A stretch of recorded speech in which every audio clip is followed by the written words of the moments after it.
Good evening. Seeing a presence of a quorum, I am calling the May 18th, 2026 regular meeting of the Town Council to order at 6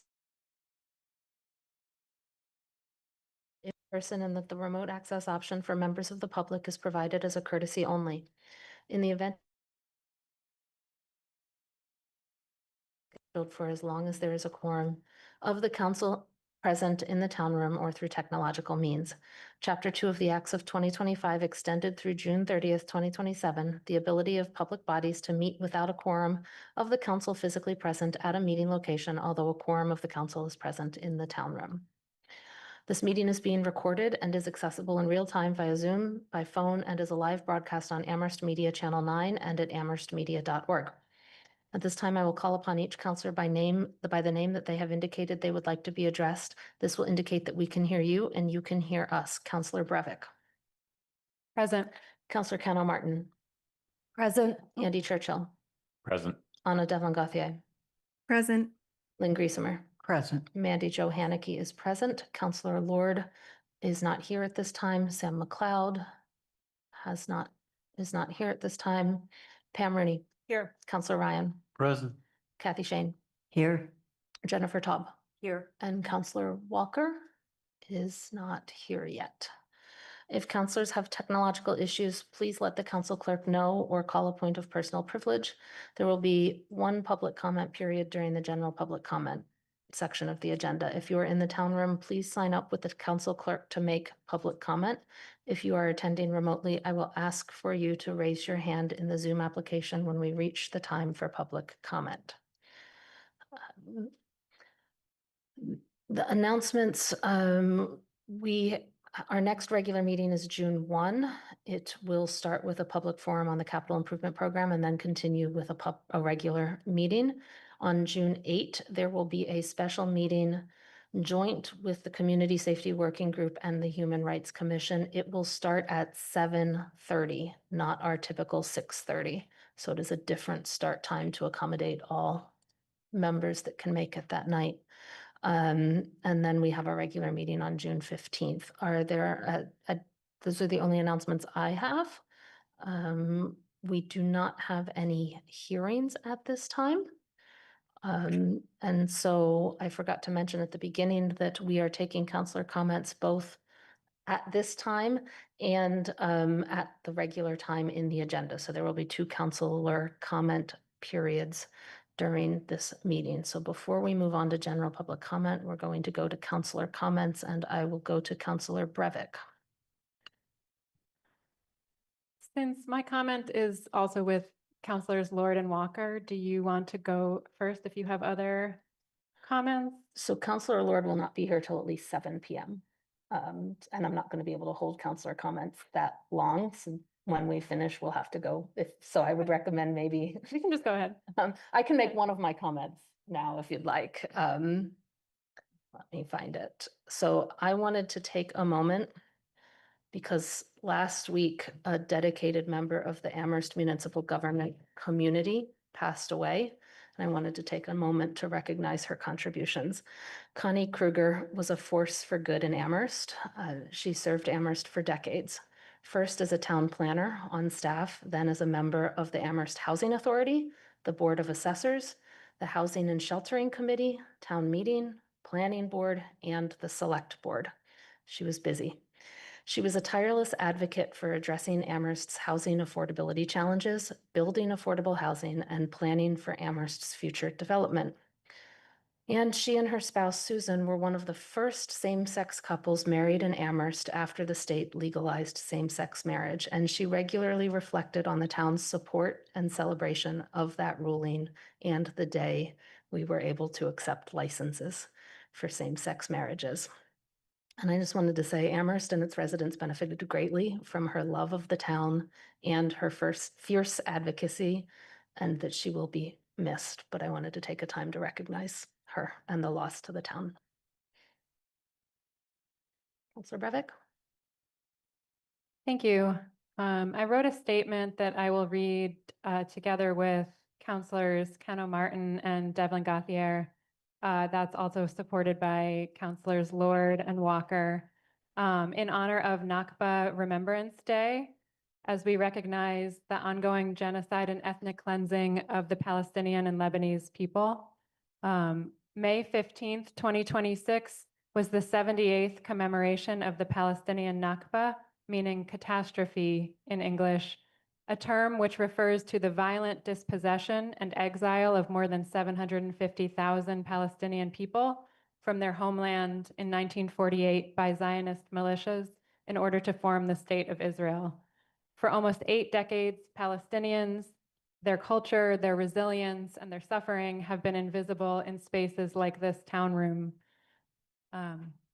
Displacement and ongoing Nakba is still the reality for millions of people today who have been forced to leave their homes again and again in the West Bank, East Jerusalem, and Gaza.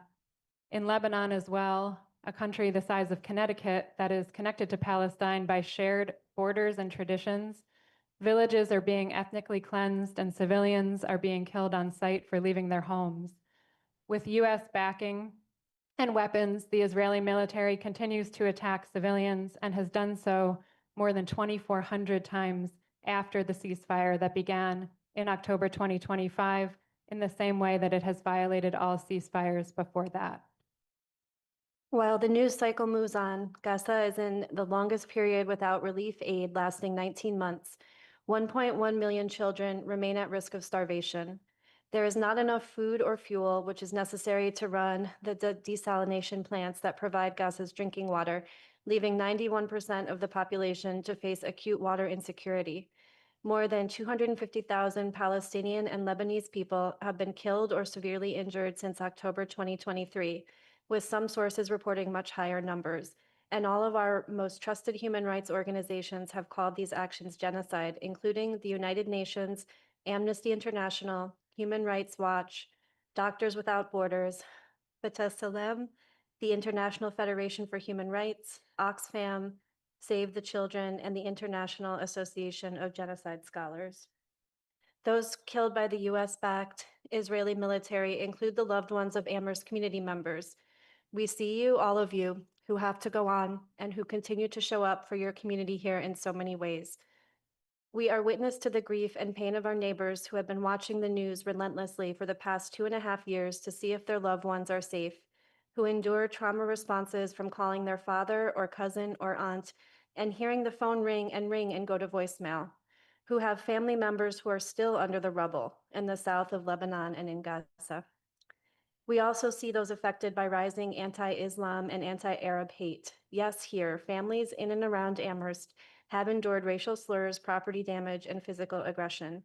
Residents have received threats and have had events canceled because of their identity. Several of us here are also connected to a school in Gaza named the Samud School, Samud meaning resilience in English, and we receive regular communication from the teachers and students who have continued to educate and learn and play despite having been forcibly displaced multiple times, despite neighboring buildings being bombed, despite continuous deaths of parents, children, siblings, and friends in their community, despite having to reduce their school's hours because the children and teachers were starving as a result of Israel's blockade of food and supplies and did not have enough energy to continue into the afternoons. I think of them all the time when I put my kids on the bus and when we debate the school budget here. I also think of the more than $40 billion our government has given or pledged to the Israeli military and spent on our own participation in these atrocities when we talk about budget cuts and diminishing town services. I think of the white phosphorus and bombs we've helped purchase, the ecocide we've supported when we talk about combating climate change. Simply marking this moment and telling these stories and the history behind them are the types of actions that have helped the world wake up to what is happening. That the United States has been complicit through Democrat and Republican administrations and continues to be complicit in Israel's ongoing Nakba by providing Israel with weapons and diplomatic immunity, even as its leaders openly describe and enact plans to ethnically cleanse and depopulate Palestinian and Lebanese communities today. And as we tune into news about U.S. escalation in places like Iran, remember that this is enabled by our society's general justification of or ignorance to war crimes in Palestine and Lebanon, as well as our media's bias and complicity in their erasure.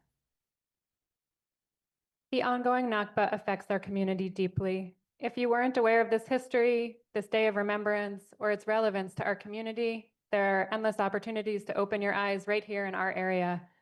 To my fellow counselors, our voices inherently carry louder than others.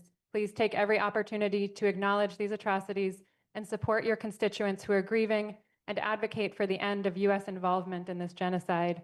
And to anyone listening, I urge you to reach out to me and I would be happy to connect you to one of the many groups expending tremendous energy to offer education and to celebrate Palestinian and Lebanese culture while fighting for their freedom from oppression. Thank you.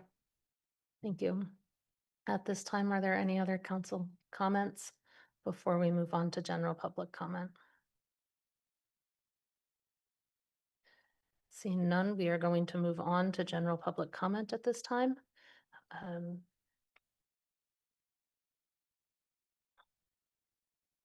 Anyone wishing to make general public comment who is attending remotely, please raise your hand in the Zoom application. If you are present in the town room and have not signed up with the council clerk, please do so now. Residents are welcome to make public comments on matters within the jurisdiction of the town council. The council will not engage in a dialogue or comment on a matter raised during general public comment. Public comments are not reflective of the opinions of the town council. The First Amendment broadly protects individual rights to address the government, to speak and to express themselves, including their right to say hateful and offensive things. I am generally unable to shut those commenters down under the First Amendment to the U.S. Constitution unless their level of speech falls within an exception articulated by the courts, such as fighting words, true threats to a particular individual, harassment of a particular individual, or incitement of imminent lawless activities. If a question exists as to whether a particular speaker is engaging in unprotected speech, I must defer to the principle of freedom of speech. There are 2 hands raised on Zoom of people who wish to make public comment. How many people in the town room have signed 5. up? 5. At 7, each commenter will have 3 minutes to make their public comment. We will start in the town room. Vince O'Connor. Vince, please come on up, state your name and where you live and make your comment.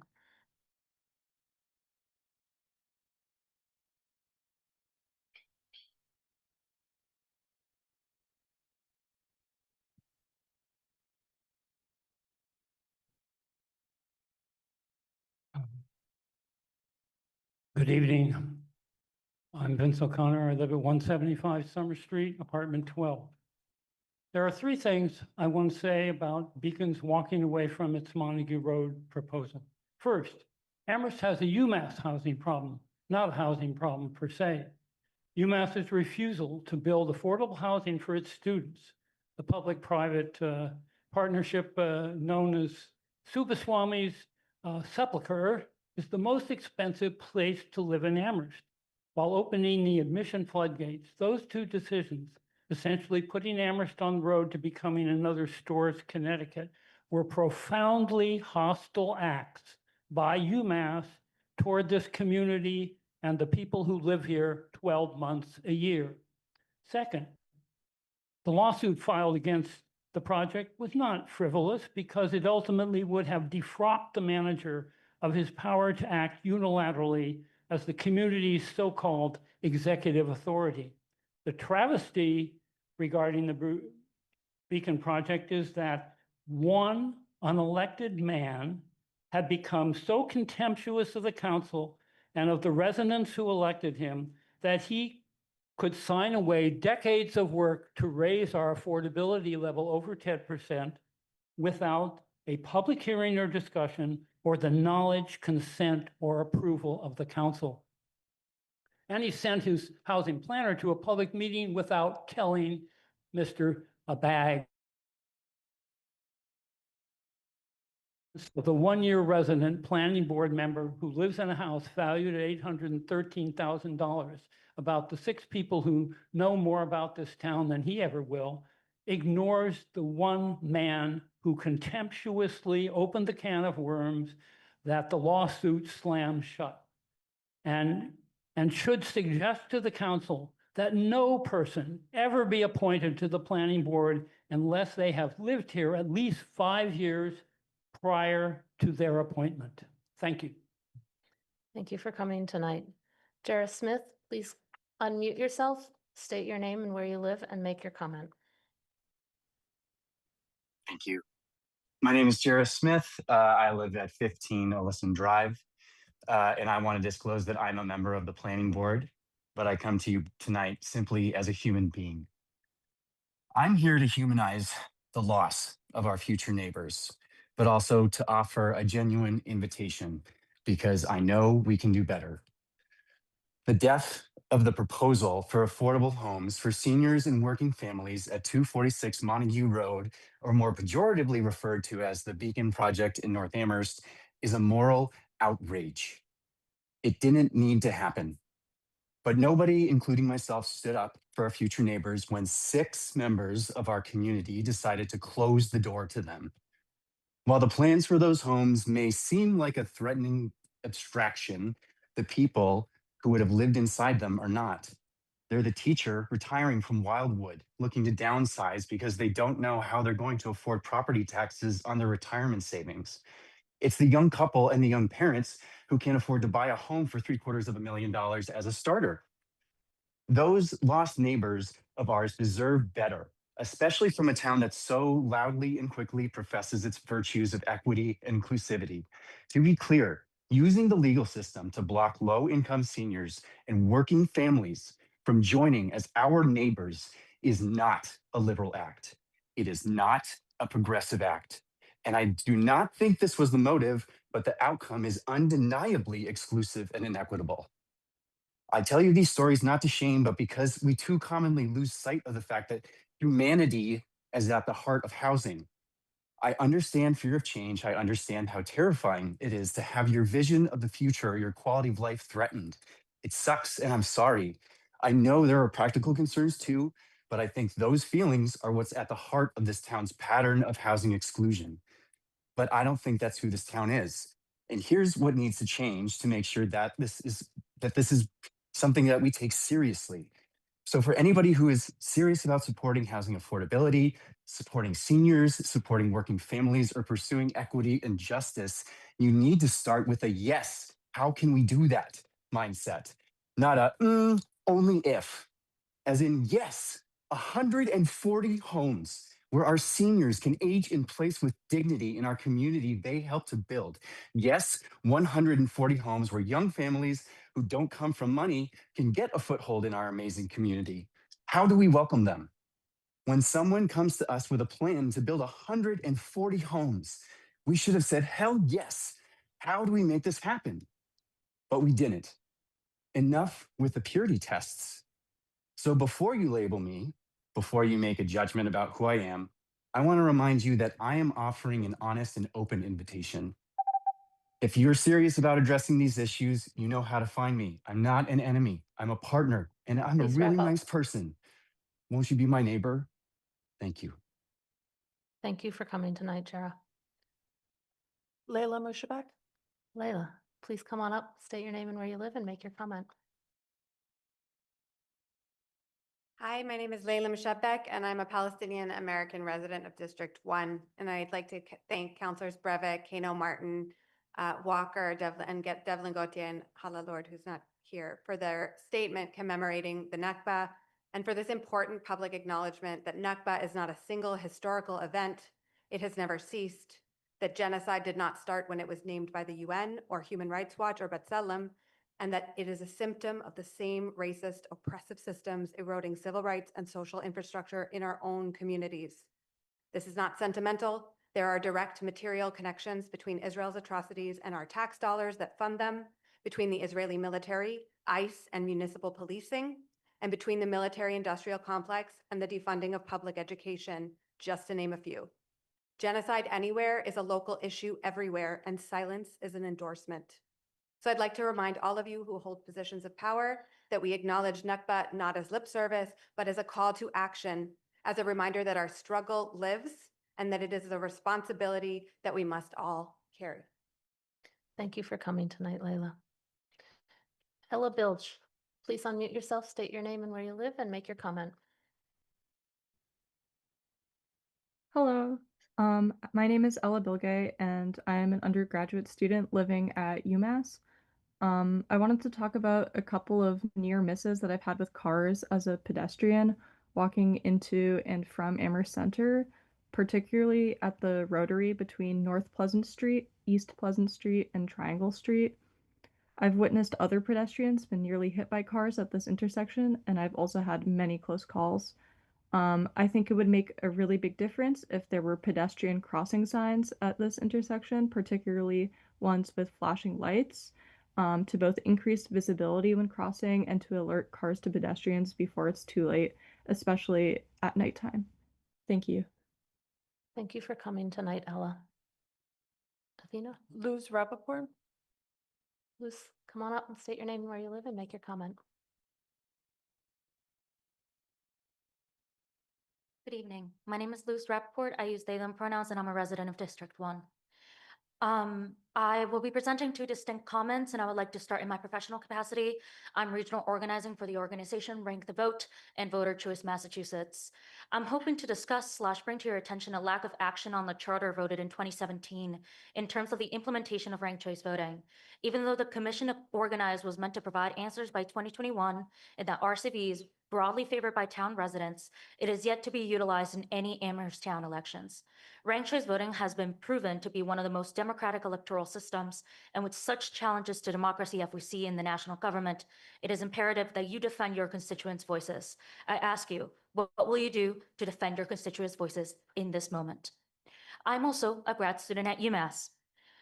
I would like to echo the previous comments made in terms of housing affordability, but I would also like to bring to light a specific minoritized population at UMass that is being targeted by predatory landlords and predatory behaviors in terms of funding. Unfortunately, our international students who provide great input and community building and resources to our town are being made to sleep in living rooms and still pay $800 a month. Our rent is so disproportionate that, as previously mentioned before, we have lost neighbors. Most of my classmates live in Springfield or Connecticut and have to commute for about 2 hours to attend our classes.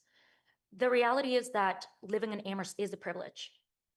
And as a student, as someone who, I'm just here to get my degree, I'm just here to help the community, and I'm here to build something, especially for my generation, especially for the following generations. We will never own property. Like that is not a hope that we generally hold, because it is simply not realistic for my generation. Building wealth is often not in our mind. That is not what we want. We just want somewhere to live. We want somewhere safe, and we want somewhere where we feel welcome. And unfortunately, for those that commute so far, that is simply not their reality. My hope, my request to you is that you work with UMass to hold landlords accountable, or just in general, hold landlords accountable.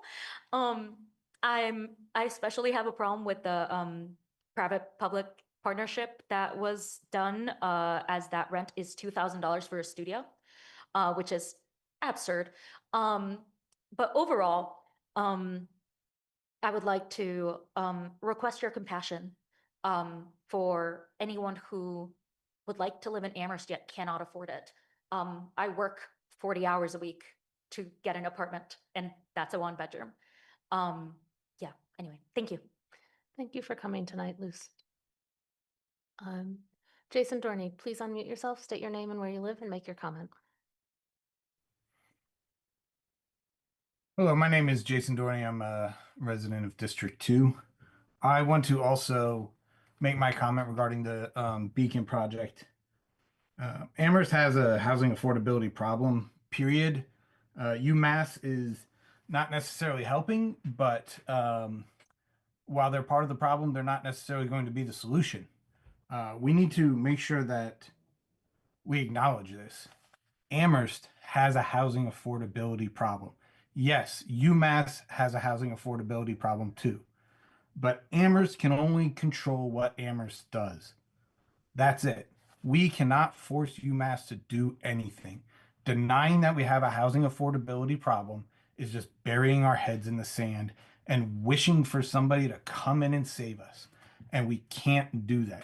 Just like we shouldn't be sitting around hoping that the Trump administration comes in and saves all of us from all of the things that they've created. We cannot sit here and hope that UMass comes in and saves us. We have the ability to change zoning. We have the ability to affect affordability in our own town, and it is our responsibility and our responsibility alone. We cannot continue to put the blame on UMass and to a lesser extent, Amherst College. The Beacon project would have been a good project. It would have been perfect, but no project ever is perfect. We can't let some high-minded ideal of some great project get in the way of allowing some of the dirty work to happen. We have to build housing. We haven't built enough housing for the last 40 years in this town. We need to make sure that projects like this that will genuinely help with affordability for seniors and for families can move forward in some way. As Jarrah Smith said, we need to start with an attitude of yes, how can we? As opposed to no, we don't want. We don't want something built on that property. We want it to remain a farm field. We don't want the traffic. We don't want the tall building. We don't want the wetlands being affected. All of those things are taken into consideration when a project comes before all of the commissions. But we need to make sure we're saying we do want neighbors. We do want affordable housing. We do want seniors to be able to live here. We do want families to be able to live here. We really need to start with that. I agree with Jarrah. This project would have been a good project, and it's really a shame that it died the way it did. And if we're going to say we want affordable housing, say we want diversity, say we want equity, we have to actually act like it and do the things that are required to get those things. Thank you.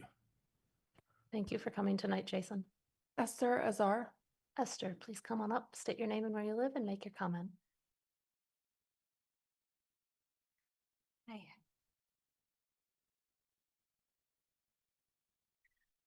My name is Rabbi Esther Azar, and I'm a resident of District 1.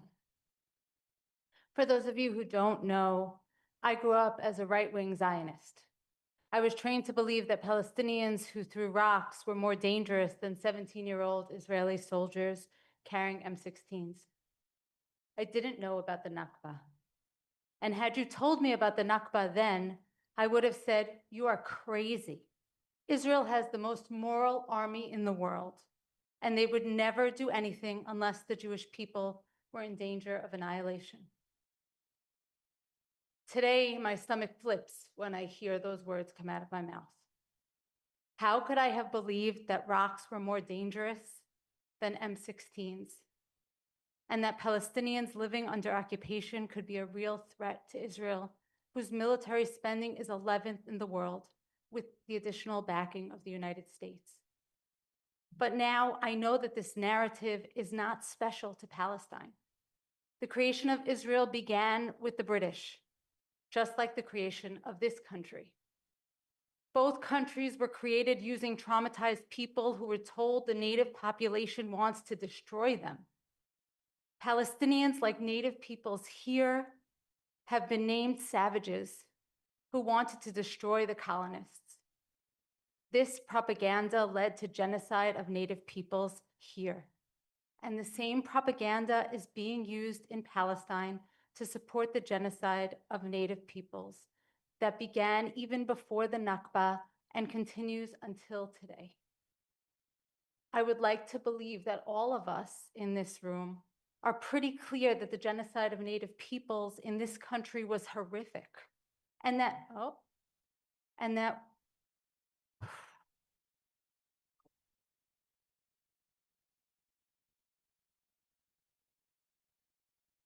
the genocide of native peoples in this country was horrific, and that we are better than our ancestors, that we have evolved and would never commit the crimes of genocide. And if we are to see ourselves in that light, then we are mandated to name and fight against the genocide that is unfolding with our tax dollars in Palestine. As those of us living on this stolen land, we have a responsibility to speak out and fight back. Thank you for coming tonight, Esther. Athena? Evan Naismith. Evan, please come on up, state your name and where you live and make your comment.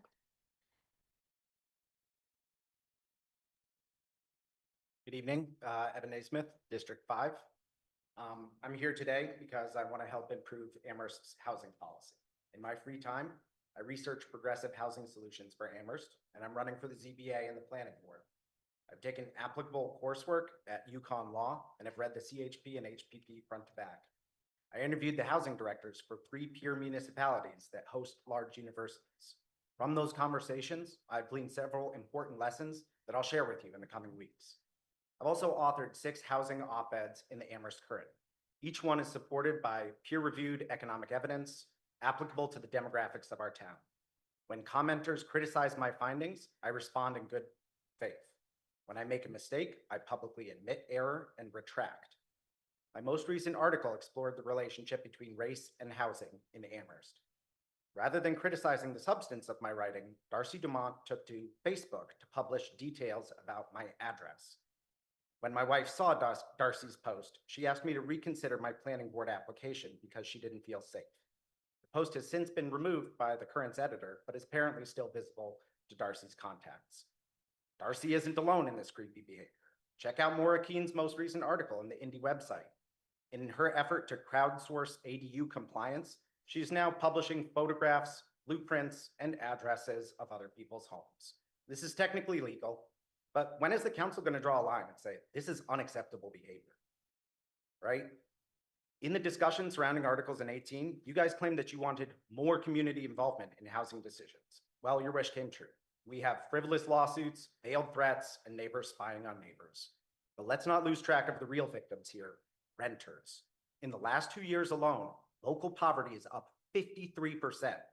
Now, 62% of renters in Amherst are cost burdened, and 4,000 Amherst residents face food insecurity. Paul Bockelman is right. This situation is a travesty. Thank you, Paul, for speaking with the appropriate conviction on this issue. Councilors, Amherst is desperate for moral leadership on this issue. Take a stand for civil discourse.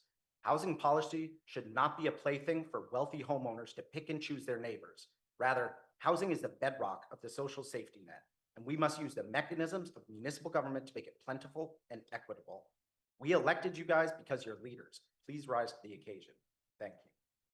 Thank you for coming tonight, Evan. Athena? That was the last person on the register. Thank you. There are no other hands raised, so that ends public comment. At this time, we will be moving to the consent agenda. The following items were selected because they were considered to be routine and it was reasonable to expect they would pass with no controversy. To remove an item from the consent agenda for discussion later in the meeting, ask that it be removed when the president lists the consent agenda items. The request to remove an item from the consent agenda does not require a second. I'm going to list the consent agenda items now and see if there are any for removal. And the consent agenda items include the following. Item 6A, adoption of proclamation recognizing June as lesbian, gay, bisexual, trans, queer plus, LGBTQ plus Pride Month. Item 6B, adoption of Juneteenth proclamation. Item 6C, adoption of Race Amity Day proclamation. Item 8B, relocation of precinct 2B polling location to Amherst Pelham Regional High School.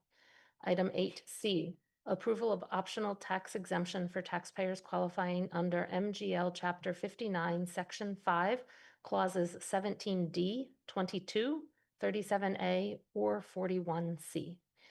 Item 9A, 1 to 2, approval of the town manager appointments to the Elementary School Building Committee and Recreation Commission.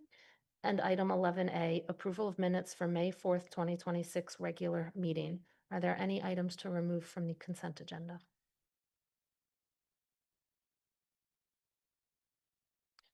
Seeing no hands, the motion, I move those items and the printed motions there under and approve the items as a single unit. Is there a second? Ryan, Second. We're going to give that one to Counselor Ryan because I heard him first. We start with Andy Churchill. Yes. Anna Devlin Gauthier, Aye. Lynn Griesemer, Aye. Mandy Jo Haneke is an aye. Has Counselor Lord joined us yet? No. No. And and Sam McLeod is not here yet. Pam Rooney, Yes. Counselor Ryan, Yes. Kathy Shane, Yes. Jennifer Tubb. Yes. Has Counselor Walker joined us yet? I don't see her. Counselor Walker is absent. Counselor Brevick, Yes. Counselor Cano Martin. Yes. The consent agenda passes unanimously 10-0 with 3 absent. We will move on to the reading of the now therefore clauses of the resolutions and proclamations. Proclamation recognizing June as LGBTQ plus Pride Month. Anna. Sure. Now, therefore, we, the Amherst Town Council, do hereby proclaim June 2026 as LGBTQ plus Pride Month. Be it further proclaimed that we, the Amherst Town Council, encourage all residents to celebrate and affirm our proud and diverse LGBTQ community year-round. Be it further proclaimed that this year in particular, we remember Connie Kruger, former Select Board member and town planner, who, with her wife Susan, was one of the first lesbian couples to be married in the town of Amherst in 2004, and who passed away in May 2026. She will be dearly missed, and her impact and memory are indelible. Be it further proclaimed that this proclamation will be recognized by raising the Progress Pride flag from June 1st to June 30th, 2026, with a formal flag-raising celebration and proclamation on June 1st, 2026 at 5:30 p.m., and the Amherst Pride Parade and celebration on June 28th, 2026 between noon and 3 p.m. Thank you. Thank you. The Juneteenth proclamation, Counselor Cano Martin or Lynn? Which one? Counselor Cano Martin? Okay, just the now therefore. Yeah. Now therefore, we, the Amherst Town Council, do hereby proclaim June 19th, 2026 as Juneteenth in Amherst, and we invite the Amherst community to join us in the celebratory events that honor our history and our community, and we encourage the community to embrace the spirit of Juneteenth year-round by visiting the expanded Civil War tablet and photograph exhibit located at Ancestral Bridges. Thank you. Race Amity Day proclamation. Lynn? Now therefore, we, the Amherst Town Council, hereby proclaim Sunday, June 14th, 2026 to be Race Amity Day, a celebration of the oneness of the human family, and ask the community join in the joint celebration of Race Amity Day and the Youth Hero Awards with the Human Rights Commission at Mill River Recreation Area on June 14th, 2026 from 11 a.m. to 3 p.m. Thank you. That takes care of resolutions and proclamations. We will move on to presentations and discussion items at this time. There's one item on the agenda for this. It's the rental registration program, Charter Section 2.8C, request for information. Presentation went up. I wasn't sure we were getting one. Apparently we are. Building Commissioner Moore, come on up and make your presentation. Unless Paul wants to give an introduction. No. Okay. Good evening. Thanks for having me tonight to give an update on the rental registration, permitting, and inspection program. Can you speak closer to the mic? Thank you. Got a quick presentation here for introduction, and then we'll move into your questions. Next slide, please. So the background here is that we established the initial bylaw in 2014, and that was designed to be a registration and complaint response program. We had one dedicated staff working to respond to complaints that came into the office by a number of different ways. In 2024, the bylaw was changed significantly to enhance the permitting requirements and add the inspection component to that program. In May of 2025, we updated the permitting and registration program to align with the new bylaw and launched that for the renewal that year. And then following later in the year, we kicked off the inspections portion. Next slide, please. So we currently have over 1,300 properties in the program. Within those properties, there's over 5,600 dwelling units. And the goal of the program is to inspect about 2,500 of those over a 5-year period. So far, we're calling it the first 6 months. We did start with some early inspections last summer to test out the program, but we've conducted 125 of those inspections so far. Next, I just have a bunch of photos I want to go through, just give you an idea of what we're finding out there and why this program so far has been meaningful. This is showing an electrical hazard. Those wires were thought by the owner and person in charge that accompanied us with the inspection. They thought they were not live, but our test found that they were. Next slide, please. This is a pretty typical situation that we're finding where there's a faulty ground at a receptacle that's next to a water source, that's bathroom or kitchen typically, that could lead to shock or electrocution. This is probably just a result of it not being installed properly, maybe not by a licensed individual, and something we're finding quite often. Next slide, please. This is a handrail that's severely deteriorated. If someone needed to use that and grab onto it, lean into it, it would certainly snap. Next slide, please. Here's a photo of a set of steps that is settling, and you can't see in the photo, but it's pulled away from the building in that area right there, and it needs to be picked up and reattached properly. Next slide, please. So this was a property that had some water experience in the basement and just didn't get cleaned up well, leading to some mildew and, suspect material on the floor that just needs to be cleaned up. Again, something that came out of found during our inspections. And thank you. This is a sewer pipe that's got a hole in it. It's not dripping because the hole's at the top, but it is releasing sewer gas into the dwelling unit. So not a great situation and found during our inspection. Last one here. This is asbestos insulation around some piping in the basement, and it's loose and breaking apart, and something that needs to be either removed or made secure and properly cleaned for the health and safety of the tenants of that dwelling unit. So that's all I've got for the presentation, and happy to move into questions. There was a status report that was provided to the council that addressed a number of things, from staffing questions to the cost of the program, revenue collection, and just some of the experience so far very early on in the program. Thank you. Councillor Ryan. Thank you. Actually, I have a couple of questions, and the president can shut me down whenever she feels I've had enough. But Rob, first of all, thank you very much. I think I speak for everyone, but I certainly speak for myself, that I think this is an important program in a community where 60% of our residents are renters. Having a program like this, I think, is essential both for issues of quality of life and also, I think, even more importantly, for health and safety.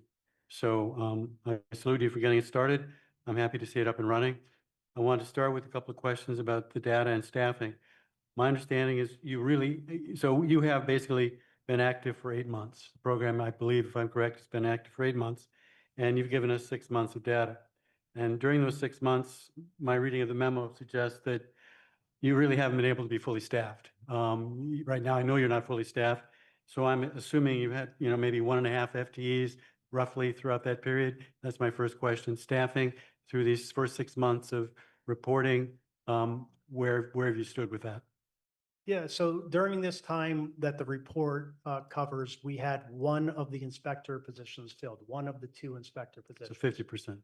50% of inspection staff. We do have the program assistant that joined us to help prepare for the program. And then you probably know that recently we had a longtime inspector, Ed Smith, lead inspector, retire. And he would have been, the lead position with anything related to code enforcement. Councillor Ryan? So when I look at the data, we're hoping to do this in 5 years. And right now, with only 50% staff, it's going to take 10 years. So that seems about right. If you had fully staffed, you probably would be on track for your goal of a 5-year cycle to get through all of our properties. I noticed that 96% of the properties you've looked at have had some kind of violation or other, which strikes me as I mean, it may not strike you, but I go, wow, that's a high percentage. And then almost less than half, but almost half have a serious violation. And that's out of 58, if I understand your data, 58 of those properties, about a little less than half have had a serious violation.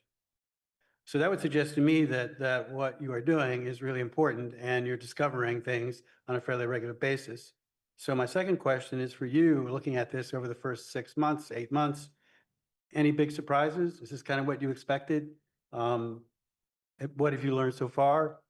That's my question based on just what you've told us. Rob?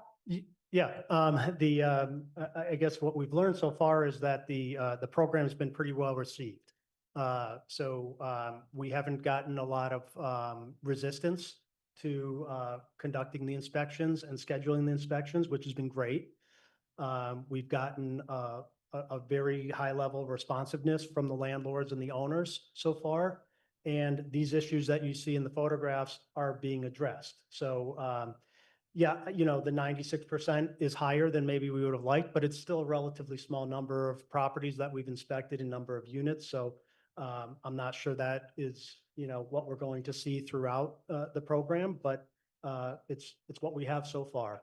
I think that there are a lot of what I would say are minor violations that are being addressed and but important, you know, the smoke detectors, you know, the devices that are out of date or not testing properly. I think this is really, you know, it's really doing a great service by making sure that these units are in good condition for the tenants. But honestly, there isn't anything I've seen that is, you know, shocking or something we haven't seen before at some level. Thank you. We've got other hands up, so I'll come back to you. Pam? Thank you. I had a little bit of confusion on the statistics on page 3. The table that talks about the inspections to date and the percentages that were associated with each. I was trying to figure out why 96 had minor violations, yet 43% had serious violations. Just explain the table for me a little better. Yes, so the first two items, you know, the no violation at 4% and minor violation at 96%, you know, and then we move into serious violations. The serious violations are at properties that also have minor violations. So that's what, you know, that's what we're seeing there is that it's a combination and the properties that both experience minor and severe or serious violations. And then I just kind of broke it down to give you an idea of how much are code related and how much are zoning related. So zoning is typically going to be something like vehicles not being parked properly on the site. So there's a much smaller number of items that we have found so far that are zoning related. Do you have another? The zoning was going to be my next Okay. question. Go ahead. Besides parking or other zoning, you also have occupancy violations, but that apparently only is in 2 cases. Yeah, it was a specific question in the request to me about how many or how things are being dealt with when we're seeing more than 4 occupants in a dwelling unit. As a result of these inspections, so these are the scheduled inspections, these are not responding to complaints, that's still ongoing. And actually has been really high. The last year we had a large number of complaint response, larger than prior years. But of the scheduled inspections, you know, we have come across 2 properties, 2 dwelling units that had a violation related to occupancy. Thank you. Jen? I can circle back to you unless it's related to that. All right, we'll go to Jennifer. We'll just circle around the you 3. Thank you. Well, first, I want to really express appreciation this program being up and running. Just as an aside, I first cut my teeth on town affairs by working to get rental permitting passed in Amherst, and we were told by many, many developers that if we had rental permitting, that would be the end of any developer investment in Amherst, which did not happen. But I did want to ask, so since we are understaffed with inspectors and we're not probably able to do as many as we were, you know, our goal is in a year, is there any way, I'm sure there isn't, of knowing from the exterior whether there was going to be is there any way to try and get the serious violations, or you really can't tell till you're inside? No, we really can't tell from the outside. Property maintenance doesn't really, isn't an indicator of the condition of the systems in the building and everything else we're looking at. We do have a checklist that we follow, and we gave out to all of the landlords and property owners so that they knew what we would be looking at. And that includes, not only just the exterior, the interior, the common spaces, it also includes looking for compliance with, say, an old special permit, zoning permit that is, connected to that property. So there's quite a bit of review, preparation that happens, and then review that happens in the field. And we are also just collecting information about the property that we didn't have before. So we are recording and confirming number of bedrooms, bathrooms. We are making sure that the assessor is aware of changes or discrepancies we find between property cards. So there's a lot happening. We're even collecting information that's just good to know. We don't know if we're going to use it for anything yet, but like one thing is we ask when the last mass save audit was done at a property. So it's something that we might be able to give to our sustainability department that they could use to maybe for outreach or, some program that they might have running in the future. So we're just trying to collect information as well. Yeah, I wonder if Thank the- you. Can I pause you for just a second? I'll come back to you. Counselor Lord has joined us. Can you hear us, Counselor Lord? Yes, can you hear me? Yes, thank you. Okay, back to you, Jennifer. Yeah, I was just gonna say, I don't know if it's maybe getting a little article in the Daily Collegian at UMass, but I know for the student who just spoke, not, we have a long way to go, but that the town is, actively trying to ensure that rental housing is safe and up to code. Thank you. Lynn? First of all, thank you for your report and for getting this program off the ground. Can you talk a little bit about what you do with complaints versus this program? How it differs or is similar? And do you go in with a similar checklist? Sure. So complaints come to our office a number of different ways. They can be anonymous. We have a online function where a complaint can be filed. It's immediately responded to. It goes to a number of different people on staff, including fire services and police services. And, we kind of triage it and, we decide who's going to respond and what needs to be done and who needs to be involved. Those are, generally, can be complaints from residents. It can be complaints from the tenant themselves. It could be the owner of the property. The landlords have filed complaints, just needed assistance from us. So we respond to everything that we do get. Last year, we had over 400 complaints that came through that system that way. It lands with our what was our lead inspector, was Ed Smith, who retired, and then gets assigned from there. What's different about these inspections is that they're scheduled in advance, at least a month in advance. The landlords are given kind of the outline of what the inspection will be in a checklist. It's supposed to be pretty predictable to them to prepare for and hopefully make sure their properties are in good condition before we get there. Where that inspection that's in a response to a complaint, there's very little notice depending on the severity of it. That is generally conducted depending on what the situation is. It's conducted following one of our state laws. So it could be the housing and sanitary code. It could be a building or fire or electrical code, depending on what the issue is. And that's a different set of regulations than what might be incorporated into this checklist that's for this program specifically. May I ask? You may ask a follow-up. So if you go there, because now there's been a complaint of an electrical issue. Now we're going in on the state code on electricity. But in the meantime, if you see another violation that's not that, can you address that? We can. And there's, if we're responding to a tenant that's called us out there, which does happen quite often, if a tenant is asking us to do an inspection, it's a comprehensive inspection. So that's going through the entire sanitary code process. There's notification requirements, so we really have to follow that strictly. There's formal appeals that could be filed. But if we're called out for one item, electrical item, if we see something else, we're absolutely going to address it. But we're not necessarily, searching the property at that point for other things unless the tenant is inviting us to. So in other words, you're not using the full checklist when you go out for complaints. No, if there's, what we've had this year happen recently is that we go out for a complaint and we see 5 or 6 things. Yes. Whether that was part of the complaint or not, and we might just stop and say, you know what, this is going to be the time we do the inspection. So then we will kind of transition and do a full inspection at that point because we feel like it's necessary. And this kind of goes back to the way we crafted the bylaw, that there's a number of ways that the inspection can occur. And one of them is that if we, have knowledge of a situation that requires it, then we feel like we're obligated to do that. Thank you. Thank you.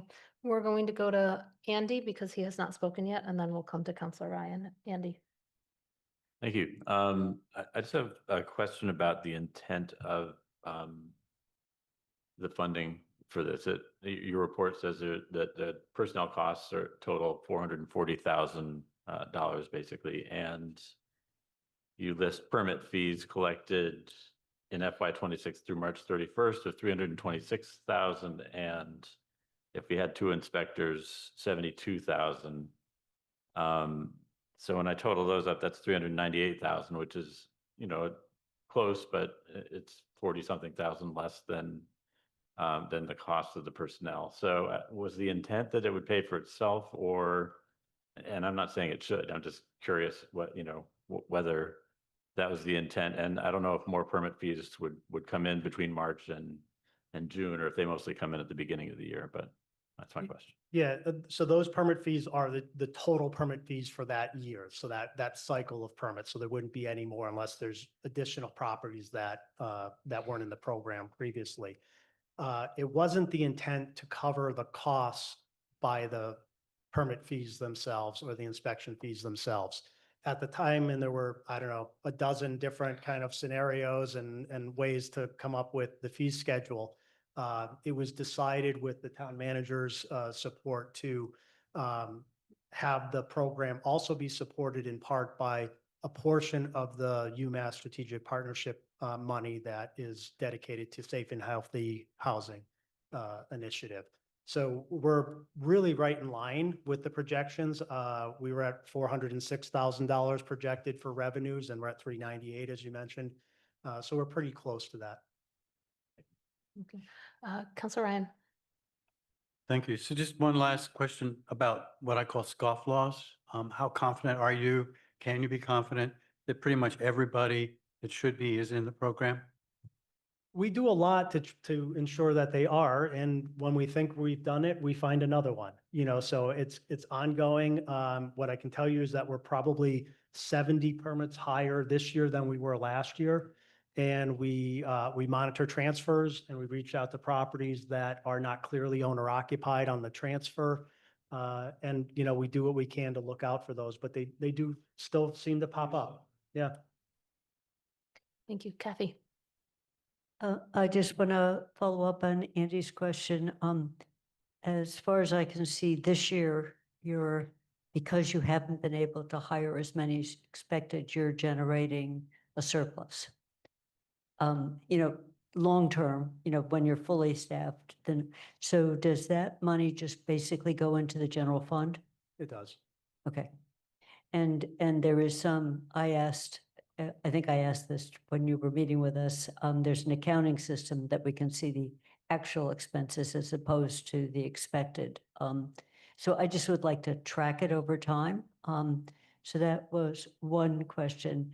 And then, to the extent they're less good than they used to be, but the voter rolls that we get, if you get them, the first time I ran as counselor, I could approach a house if I was going to knock on the door and say, oh, there are 7 people living in this house who are age 18 to 24, and they all have different last names. They are probably not a family. So do you use any external information like that to then check, is that on the rental list? You know, I mean, it's an indicator. You drive past a house and it's got 7 cars, you know, so it was a signal. And sure enough, when I knocked on the door, it was a rental property and there were a lot of people living in the house. So both things. We will use, you know, any tool or method available when we're investigating a situation and we're trying to get those answers. But just as a reminder, we're not proactively out there looking for these issues.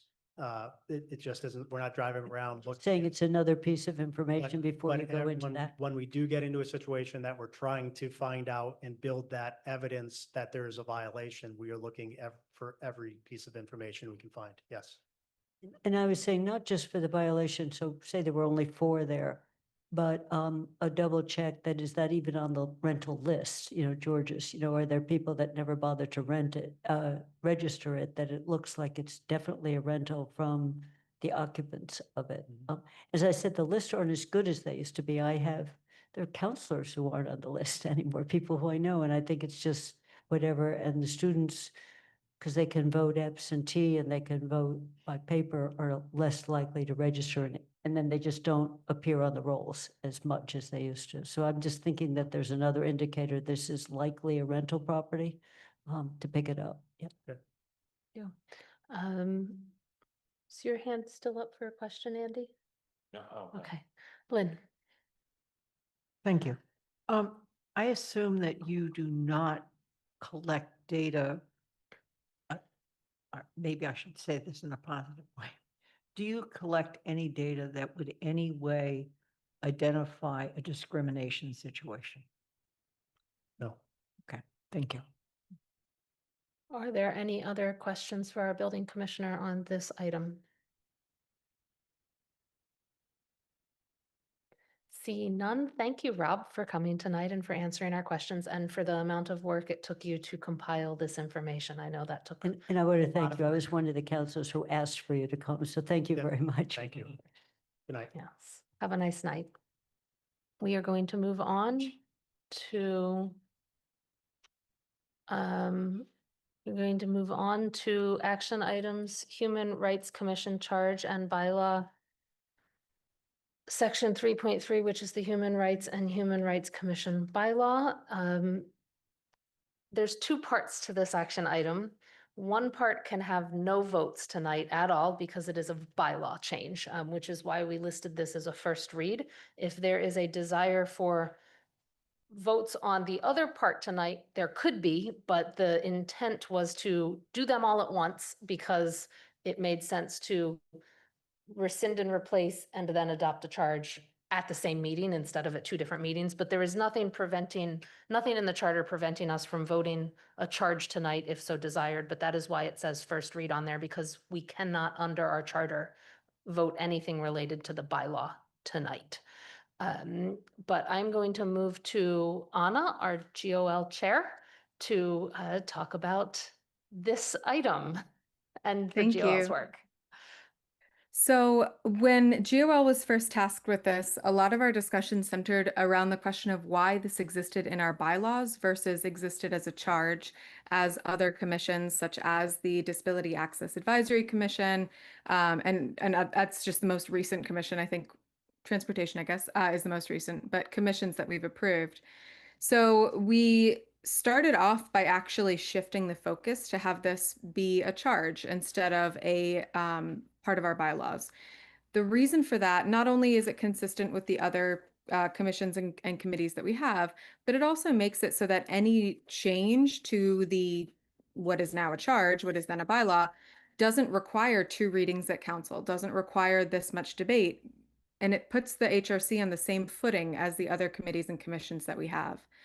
The language that is in the charge before you was language that I believe went through, or my understanding is that it went through a long iterative process and a long back and forth with the Human Rights Commission and then to the town manager and the legal counsel for the town. before kind of coming finally to the council and then to GOL.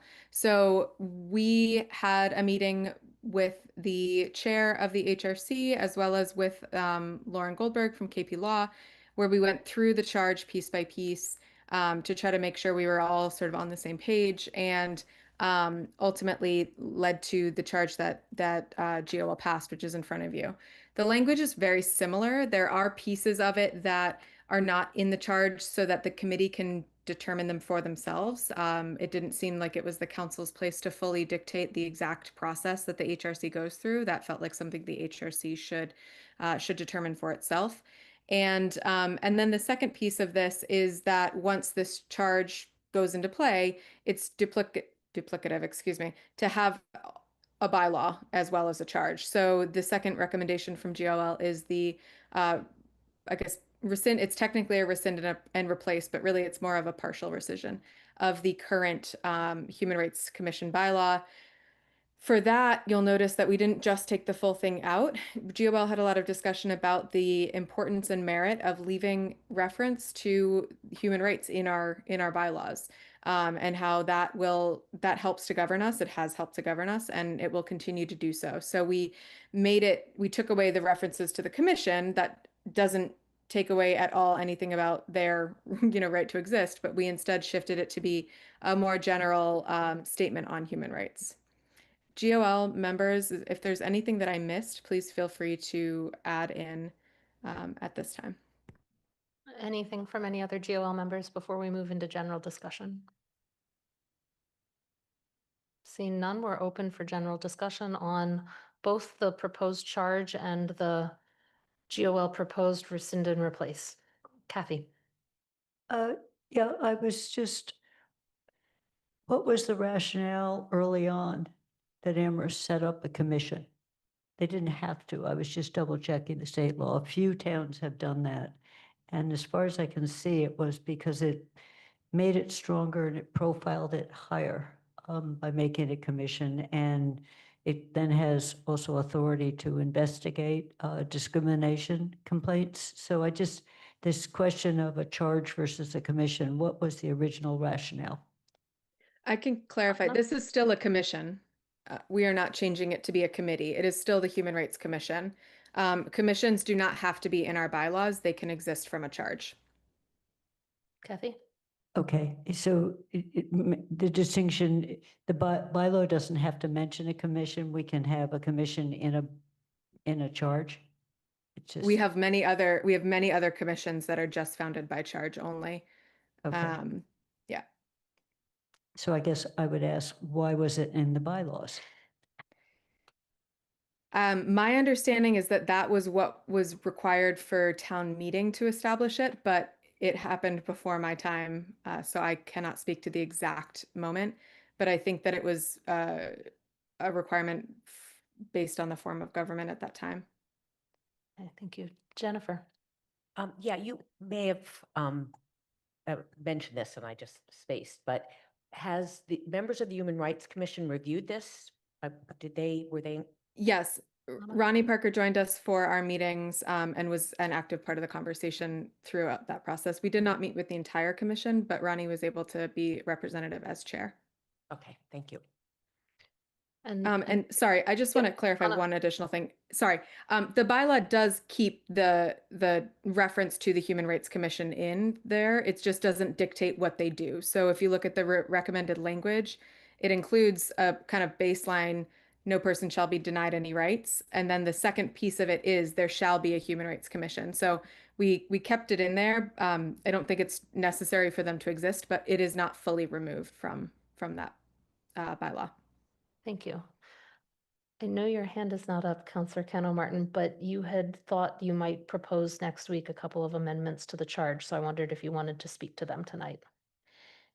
Yes. So there's a couple of amendments. I don't know if you have the possibility to put them up on screen that I would like to make either tonight or when we vote the charge. And I also just wanted to note that these amendments were requested by the HRC and by Ronnie Parker as their representative. So she's also here in the audience tonight, I believe, too, if folks have questions about them. So do we want to address those tonight? It would be good if you talked about what you would propose next week. So counselors, since that's the point of a first reading in some sense, so it gives counselors a time to think about it. So, Athena, would you be able to screen share if I send it to you? I think she has them. I might not have copied you. Oh, I thought Sorry. you were. Sorry, Athena.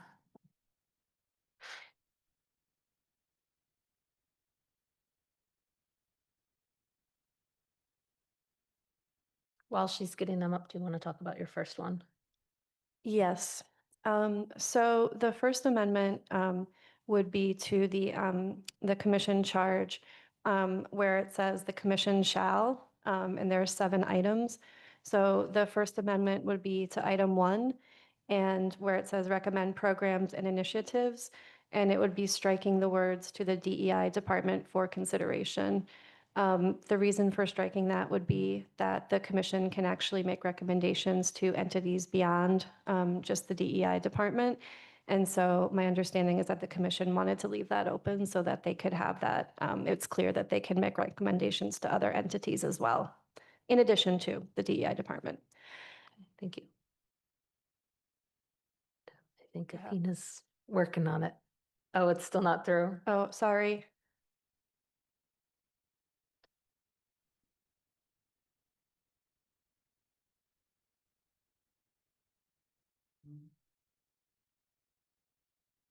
Do you want me to read the second one while we're waiting? Yeah. I just sent it too, but it's going to be at the bottom of a chain.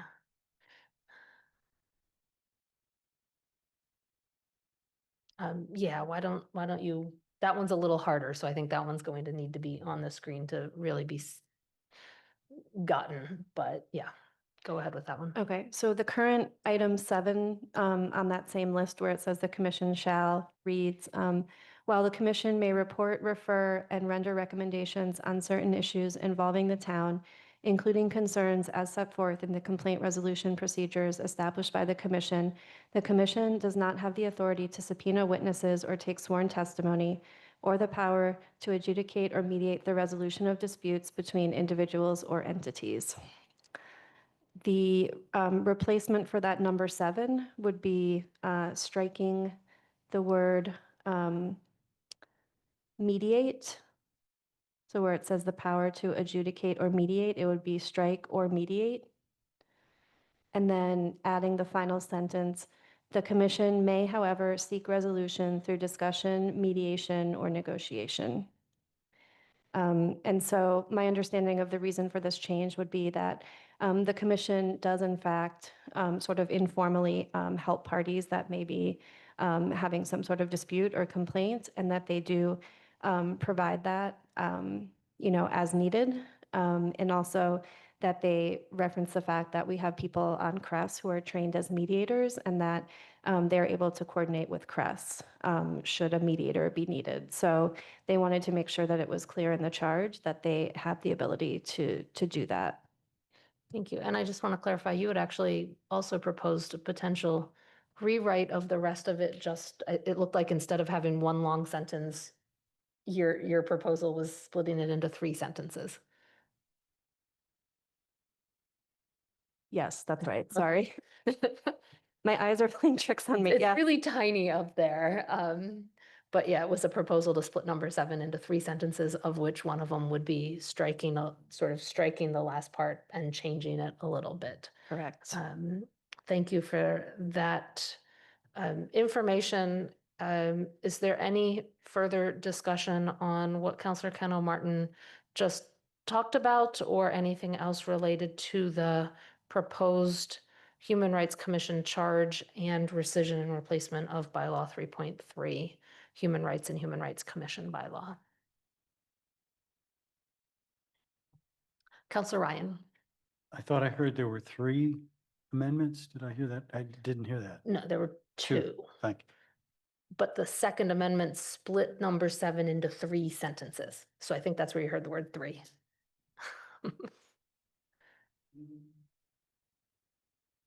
Kathy?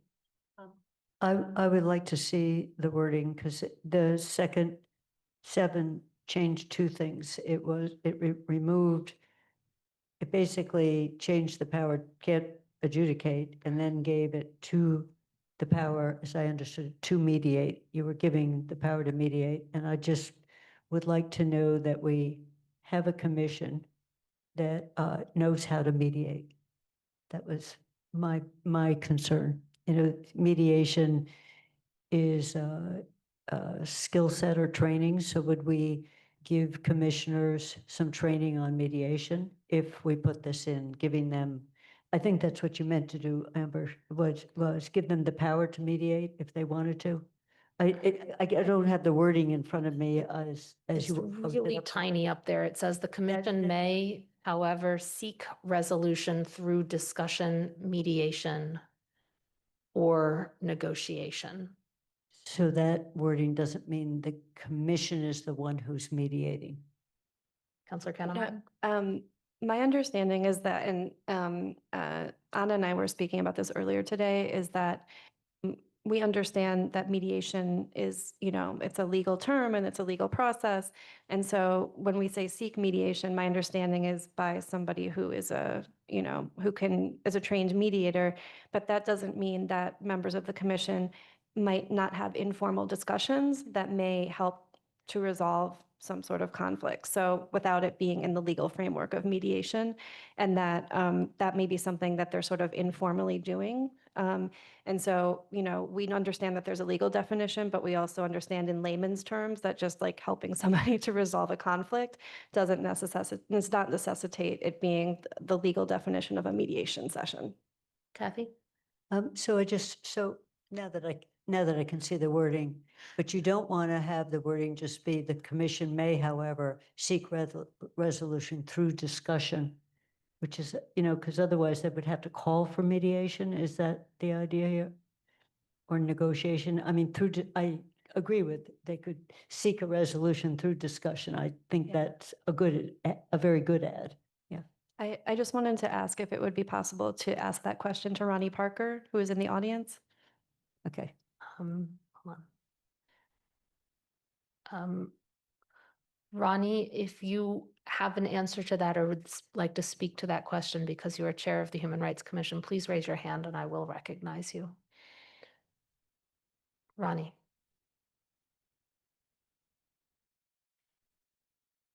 So one of the things that I think that perhaps council members are not completely clear on is that we don't receive the complaints. The commission does not receive the complaints.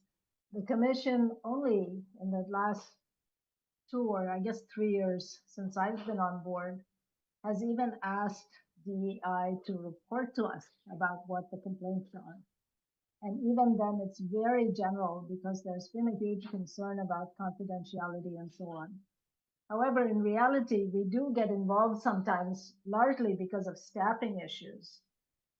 When there's help needed, then members of the commission may be called on to help with resolution. And, you know, there's discussion going on now, but it's between DEI and the complainant and the person or institution complained against. And there's a negotiation going on now. I don't think there's mediation going on now. But since CRESS has that capacity, it seemed to us that that would give us an option to work with CRESS to help resolve some of the human rights complaints. That's all it is. I don't know if that answers your question completely. The whole complaints issue has been difficult for us, to be honest, because we're so outside the system and everyone thinks, let me tell you, it's happened to me that at the farmer's market, somebody came up to me and thanked me for hearing her complaint because she actually thought that I heard her complaint and I knew nothing of her complaint. So this is something we ourselves will be talking about more in our retreat this year. I think it mattered less before, but right now, well, I'm not sure before, but right now we have people with a lot of expertise in human rights. And so it's a little bit strange for us to be completely outside the process. So through this, we were trying to introduce some easy way for us to be a little bit more engaged. Thank you. Lynn. I just want to clarify, and based on Kathy's comment, they may enter into discussion, but if it comes to mediation and negotiation, that a professional negotiator or mediator trained is brought in. And do you feel satisfied with that in this sentence? Our intent, sorry. Ronnie, can you wait? That was addressed to Yes. Kathy, and then I'll recognize you. I if think you the have- issue here is the commission may or may not know the name of the person. There's a privacy, and that's been the whole issue, that it can't be done in the public domain. Right. So I'm not quite sure what which this wording ends up meaning in terms of what it can actually do if they don't know the particulars of the case. In terms, I would be willing, I'm fine with seek a resolution through discussion. That makes sense to me. Who they're negotiating with is not clear to me. And it says it is the commission as the negotiator is the way I read this sentence, not that. Right.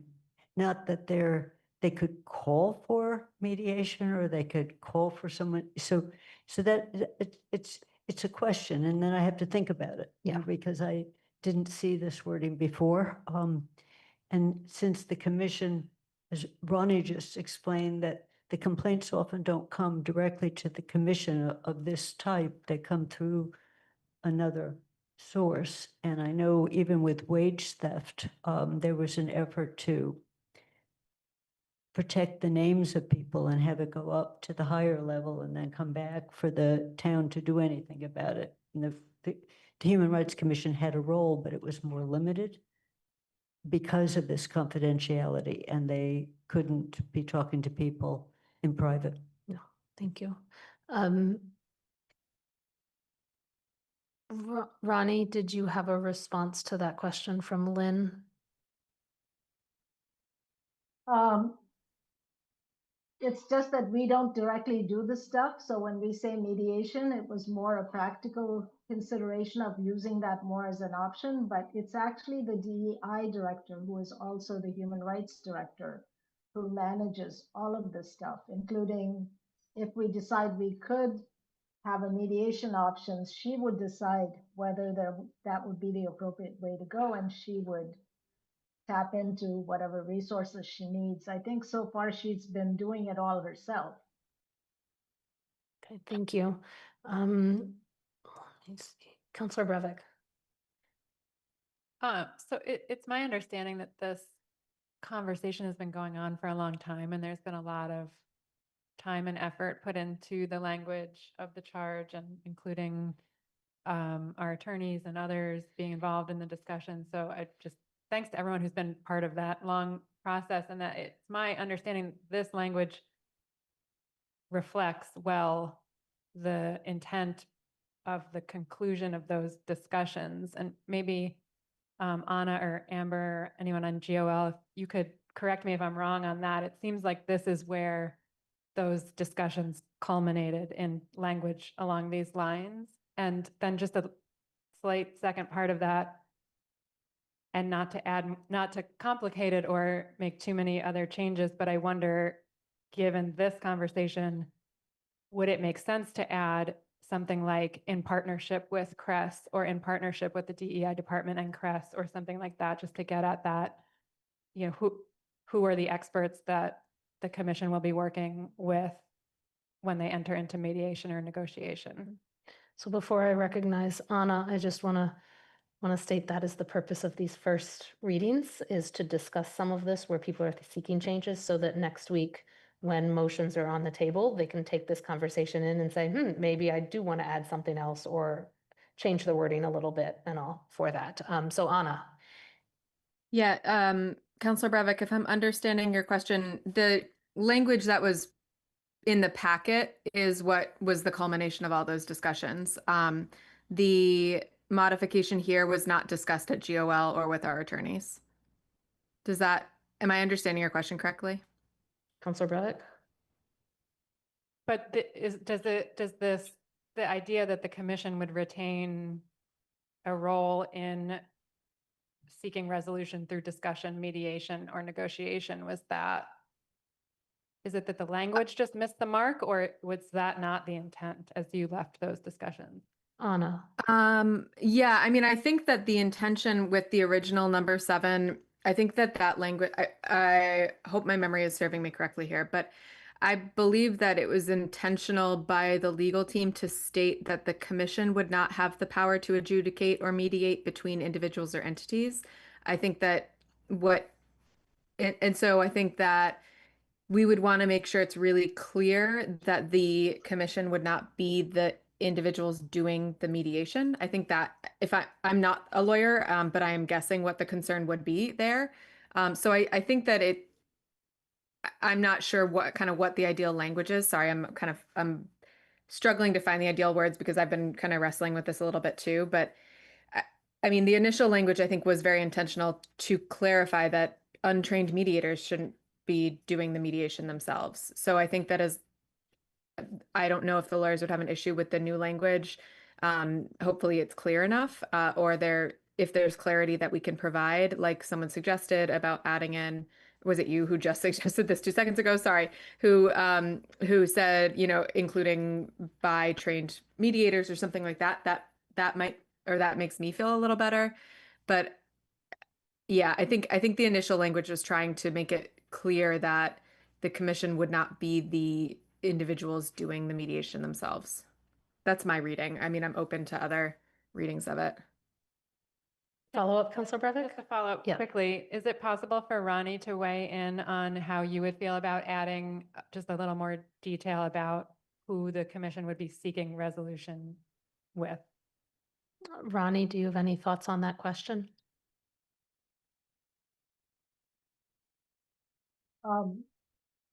Definitely, we don't expect that we would be doing mediation. We would just be able to call upon mediation. When we raised this at one point, there was the whole question of money and so on, and that's when we thought, well, we've got mediators right here, trained, who've recently been certified, so we do have access to that capacity, but I don't think any of us would want to actually do the mediation. That was never envisioned. So the language like by trained mediators would not change things for us. And I have to say that I've had to talk to individuals in email because all the rules about not having group emails to get the agreement of members of the Human Rights Commission in case these kinds of questions came up tonight. So I feel confident to say, no, we were not thinking we would do the mediation ourselves. Thank you, Ronnie. By trained mediators. Thank you. Lynn? Having had experience with the Human Rights Commission on a case that came before them, and the reality is that once it was determined that the best thing to do was mediation, the Human Rights Commission did not do that mediation. In fact, they were not even heavily involved at that point. It was really the DEI department. I just want to make sure that we write this last sentence in a way that respects how that has been done in the past and understand totally what the position that Ronnie is in, where she's, doesn't want to get caught in an open meeting law violation by, debating on email. So what I'd like to suggest is that we take this last one. We've heard what's desired and that we look at whether or not there's a better way to word it for this when we come back in 2 weeks. Because it really is and in the case that I was involved with, there was actually an external mediator brought in. Thank you. Thank you. Anna?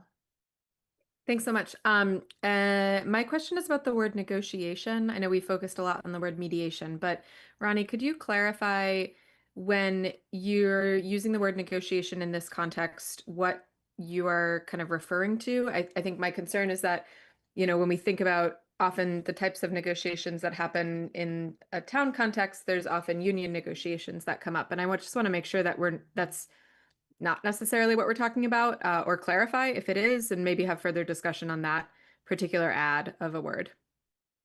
I think that it was really envisioned very loosely, in that there are negotiations now that take place between the human rights director and whoever's complaint she's addressing. I think they say, well, you do this and you do that, and I will do this to resolve a complaint. So it was meant generically like that. And when we started talking about mediation, it did occur to me that negotiation is yet another legal thing. Yeah, so I don't think anyone on the commission would object to making this language more clear and acceptable. But the purpose of it was really to say that we want to have some more involvement in the complaints process, and have the process have more options than just referrals to state authorities. Thank you. So that, yeah. Thank you, Ronnie. Oh, sorry. Oh, Sorry, I didn't mean Anna. to cut you off, Ron. I didn't mean to cut Ronnie off if she wasn't done yet. Sorry. I'm done. Thank you. Okay. Thank you. I see no other hands at this point. I was going to summarize, and now two hands just went up, but I was going to Not so fast. Cano Martin. Fast. I'm still going to do my summary before I recognize the two hands that went up, which is I'm hearing a little bit for your thought for the next 2 weeks that there's some positive, thinking about these proposed amendments, but that particular sentence might need a little bit reworking for clarity. That's my summary of the conversation so far. We will move to Kathy and then Councillor Ryan. Okay, I think that's a good idea, but I'm looking at the very first sentence. The commission may report, refer, and render recommendations on certain issues. If you think render recommendations on certain issues could encompass a recommendation for mediation or negotiation, the first sentence is very inclusive. It doesn't limit what the recommendations could be. So there may not be a need for the last sentence. So we might need it to be clearer, but it might be, if you interpret, may refer, and render recommendation on certain issues, it could be the recommendation is for mediation or for negotiation or bringing in certain staff to help. So you don't have to be as specific. That's just me going back and reading the first sentence. Thank you. Councillor Ryan. So this is really just a procedural question. Is it the expectation of the council and of everyone here that this is something that GOL could take up at its meeting on the 26th before this comes back to the council? Or is this something that councilors will just meditate on their own and we'll have this discussion at the next council meeting? So in the past, when we've had 2 readings, it has certainly happened sometimes that the committee that came out with the original recommendation based on the first reading has re-looked at it at their own choosing and potentially brought back a slightly modified version for the second reading. It is not disallowed, but it is also not required. So it would be up to the chair who sets that agenda, assuming there's a GOL meeting between now and the next meeting, to potentially choose to do that. And if there are counselors that would want that to happen, I would suggest they talk to the chair about trying to get that to happen, given the conversation. Lynn and then Anna. I'll be talking to you, to you, Amber. Councilor Cano Martin. Anna? I was just about to say, Councillor Cano Martin will be running the meeting on the 26th, so I would encourage folks to speak to her. Not that you can't talk to me, but I'll pass the buck this one time to my vice chair, Councillor Cano Martin. So speak to Councillor Cano Martin then. I see no other councillor hands, and Ronnie, the HRC chair, just unraised her hand. So at this point, we will take our break. It is 8:04 and we will come back at 8:10.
Okay, let's come on back.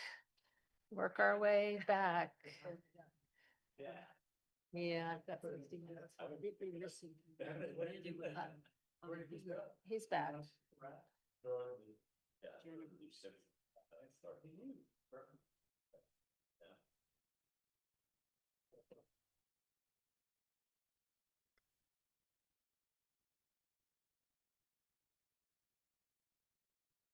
Okay, we have, let me.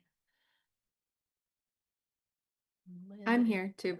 Sorry, my video's off, but I'm Yeah. here. No, thank you for confirming. I was going to confirm, and I see Counselor Lord is with us. So we have a quorum, so we can continue our meeting. Relocation of precinct 2B was voted on consent. Optional tax exemptions was voted on consent, which moves us down to Charter Review Committee beyond the charter recommendations.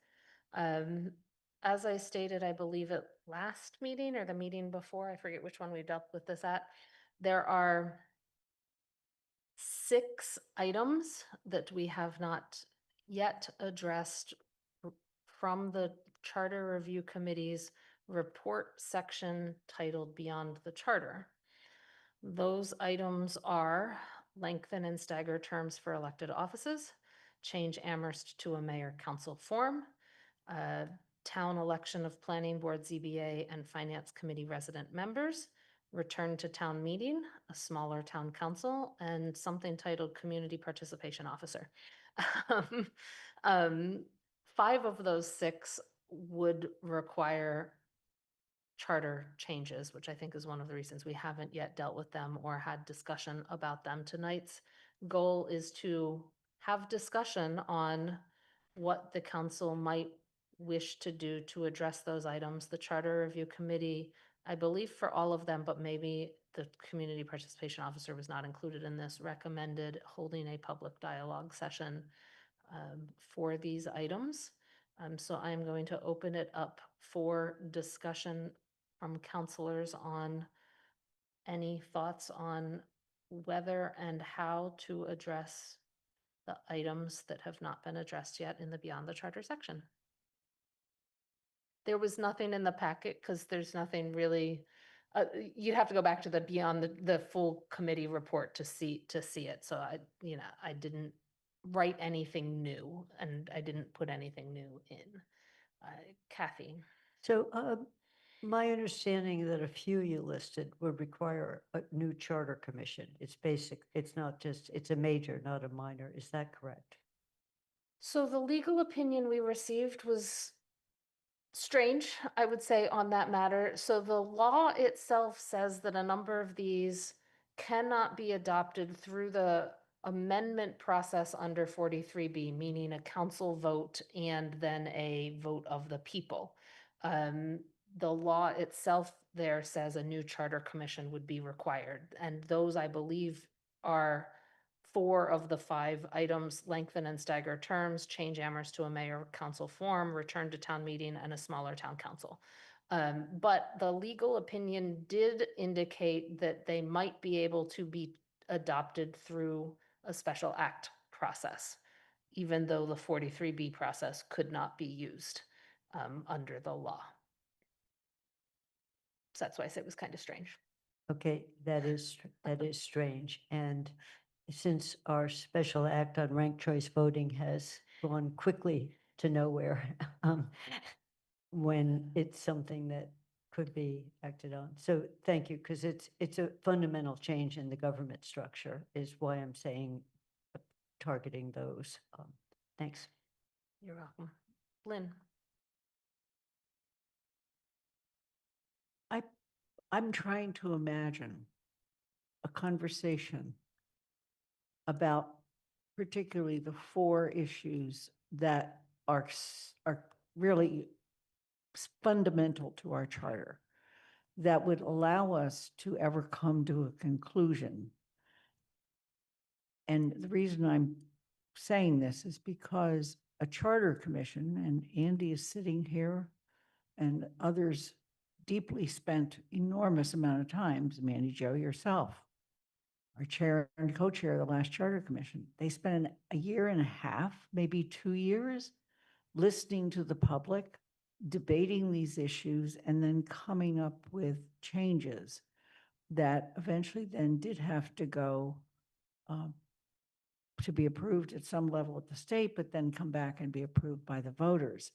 So unless the only one that I believe has ever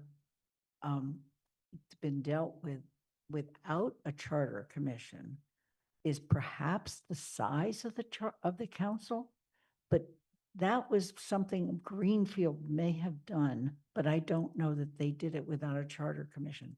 And the reason I'm bringing this up is because a charter commission is formed with that serious purpose of making sure they do all the outreach, all the listening, and all the debating.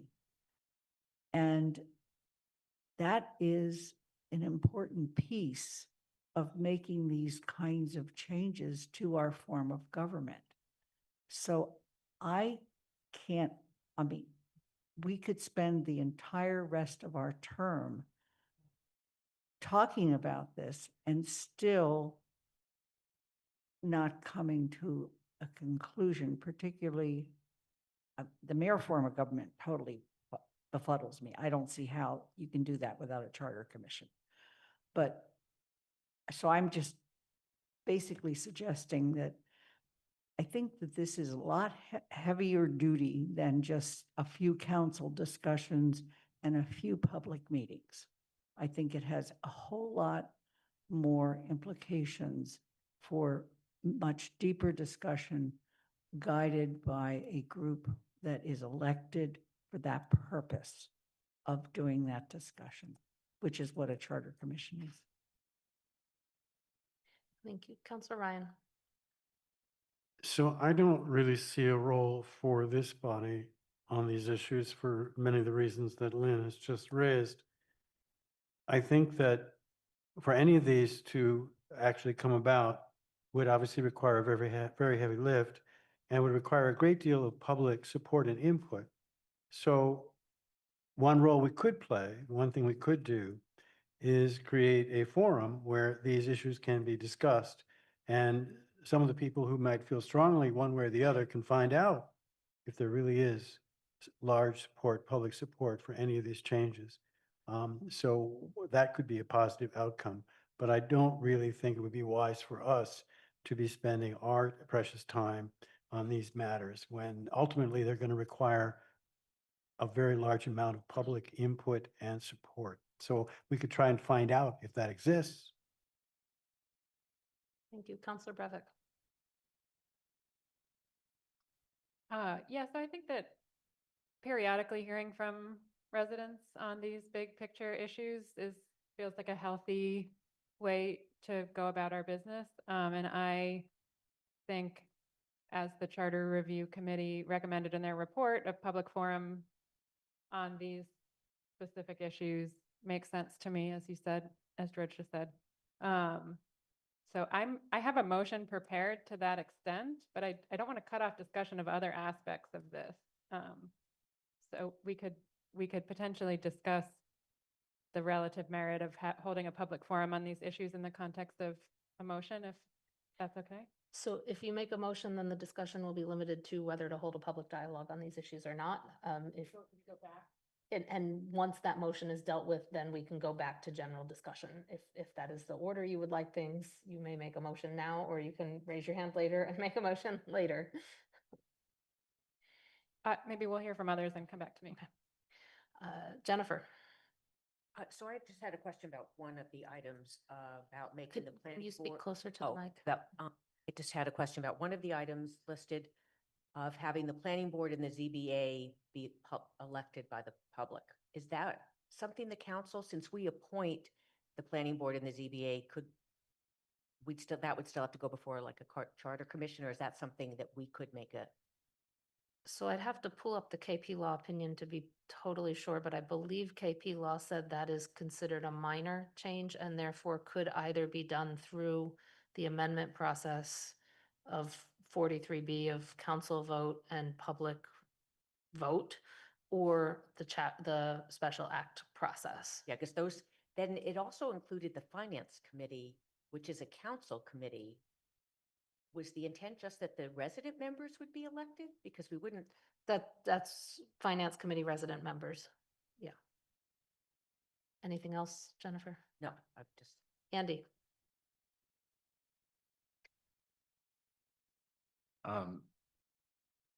Yeah, I think the goal, having been on the Charter Review Committee, the sense was that these were beyond the scope of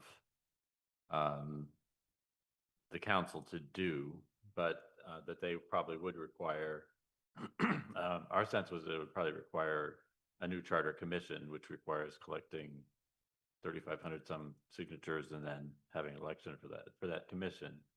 But we did hear enough about some of these that we thought that that having a forum to raise those issues, to raise the profile of these interests was something that might generate some energy for a commission if people so chose to do that. So I think the intent was of the overall committee was that these larger issues fell into a basket of things that could be discussed and the profile could be raised, and then it would be up to others to deal with that. Thank you. Councilor Brevitt.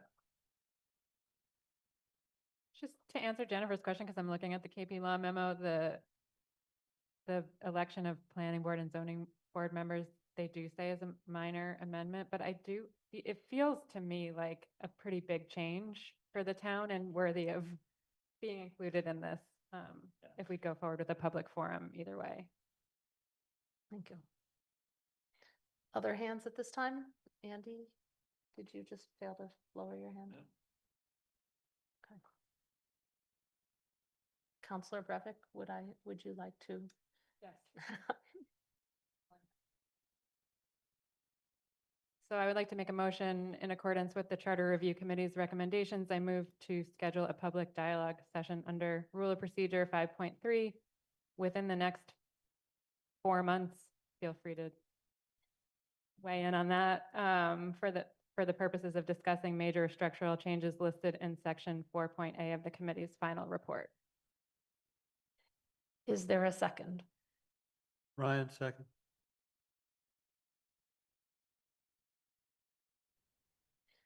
We are now open for, having been moved and seconded, we are now open for discussion on the motion that was just made.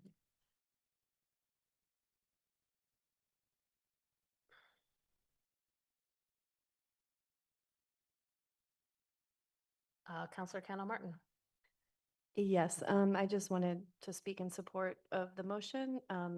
I think this was something that we had talked about earlier back in January, when we first started looking at the Charter Review Commission's report and the recommendations. And I just thought this was a really solid recommendation on the part of the Charter Review Commission. Another thing that appeals to me about this option is that it can offer more opportunity for civic participation. And I think that particularly given the fact that we're going into summer, we could even incorporate it with some sort of outdoor activity where folks could have a conversation about this and also just be in community with each other. And talk about democracy. I mean, I think that, these conversations are important, and we've had almost 10 years of our current charter. And I think it's, the time is ripe to have this conversation as a community and show that we're different than what's going on nationally, that we can actually have a conversation about democracy and what it means locally. So I hope that we decide to do this. Kathy. I certainly support the concept, and my only concern is making sure the word public dialogue is not too restrictive. I think we're talking about substantive hearing from lots of different people. So when we wrote the public dialogue, the idea was kind of a round table with people talking about an issue. So I think, Jill, Councilor Brevick, you're thinking of much more a forum, or what Amber just said, really hearing from people around variety of issues. So I'm fine with whatever we call it. I just don't want it to be restrictive. Can I respond to that? Yes, you may. I went with public dialogue, given that was what the Charter Review Committee put in the report. So maybe we can hear from Andy as to why they chose public dialogue. It's just we have a definition of it in our rules. So that's Right. all I'm saying is to make it as broad as possible. Yeah. Andy? Well, the committee found the council's definition of a public dialogue, and it was something that most of us weren't aware even existed, and we thought it was a good idea to have that type of fairly freewheeling conversation among citizens and staff and council members to talk about issues in a way that's not constrained by a particular specific proposal. So so we proposed that would be a new thing in the charter, and I don't think that's. I think then that got sort of wrapped up in whether it needed to be in the charter, or whether it was just already available, and so on. So that hasn't been resolved. So it refers to section, the proposed section 8.1, which has not happened yet. But so I guess if we're proposing a public dialogue, it would be along the lines of what's in the council rules of a public dialogue. So, and can I ask a question then? Yes. As long as I have the mic. If we do this, and I'm in support of doing it, what are the logistics of that? Who facilitates the process? And is there a team that does that? Is it one of our committees, or is it the council president? How would that happen?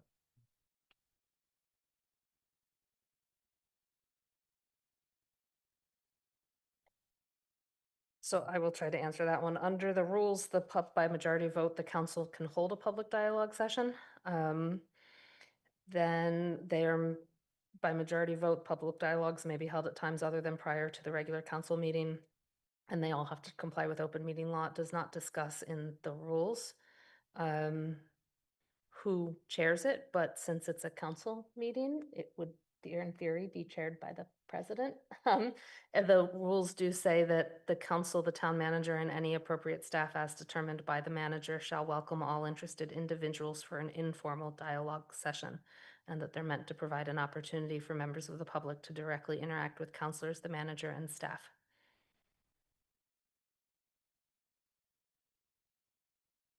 I know that didn't quite answer the question, but it's what the rule says. Lynn? The closest thing this council has ever done to a public dialogue was the meeting on 132 Northampton Road during the first term of the council. So a couple of us remember it. I was president then. I spent a lot of time structuring what that would be so that we could have as much participation as possible. We tried using a panel and so forth.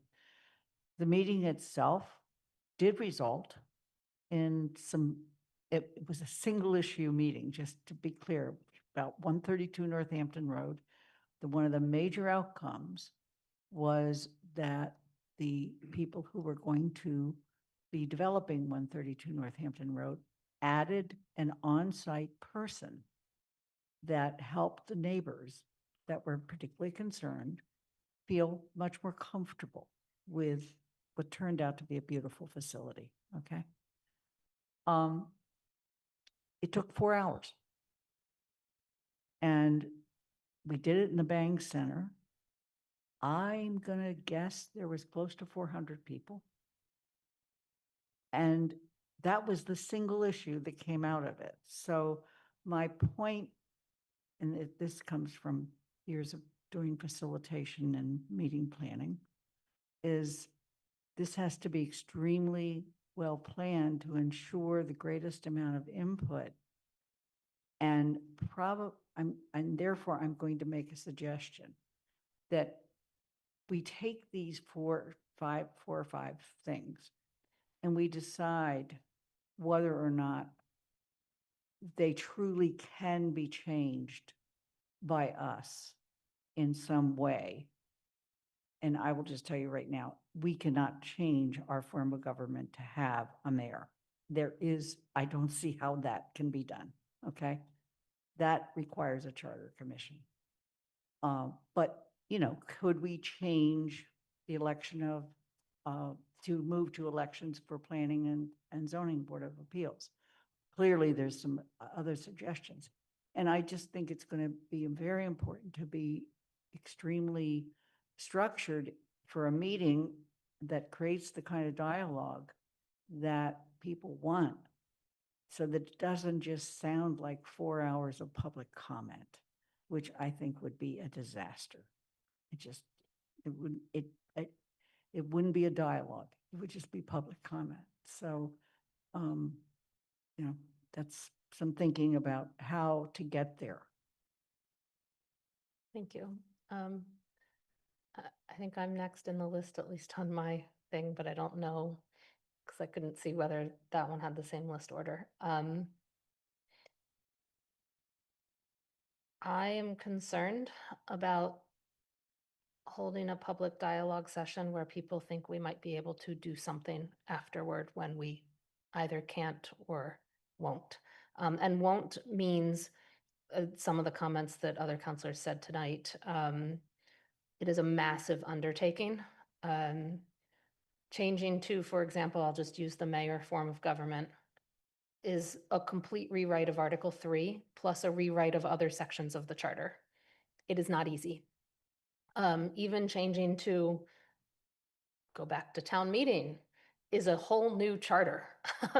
It's not something this council or a committee of the council could undertake while also doing other business. And so I worry that a public dialogue session creates an expectation of the public that is not fulfillable.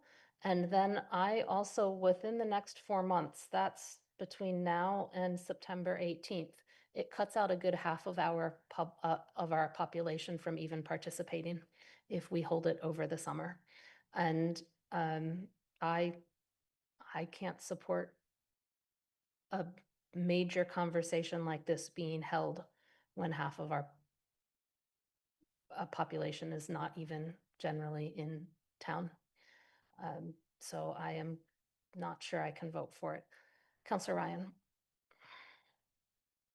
Well, I don't think there's any rush. It certainly could wait until the fall. So I'm not worried about that. My first thought is that I would really like to hear from my constituents. I would imagine having a District 3 meeting where this would be the topic of discussion, and I'd like to hear what they think. And I'd be willing to hold more than one of them if it's my district. Well, your districts are all big, but mine seems really big for some reason. So anyway, I would like to hear from people and see what they're thinking. And I'm not convinced that there's a really groundswell for any of these, but I'm certainly open to finding out.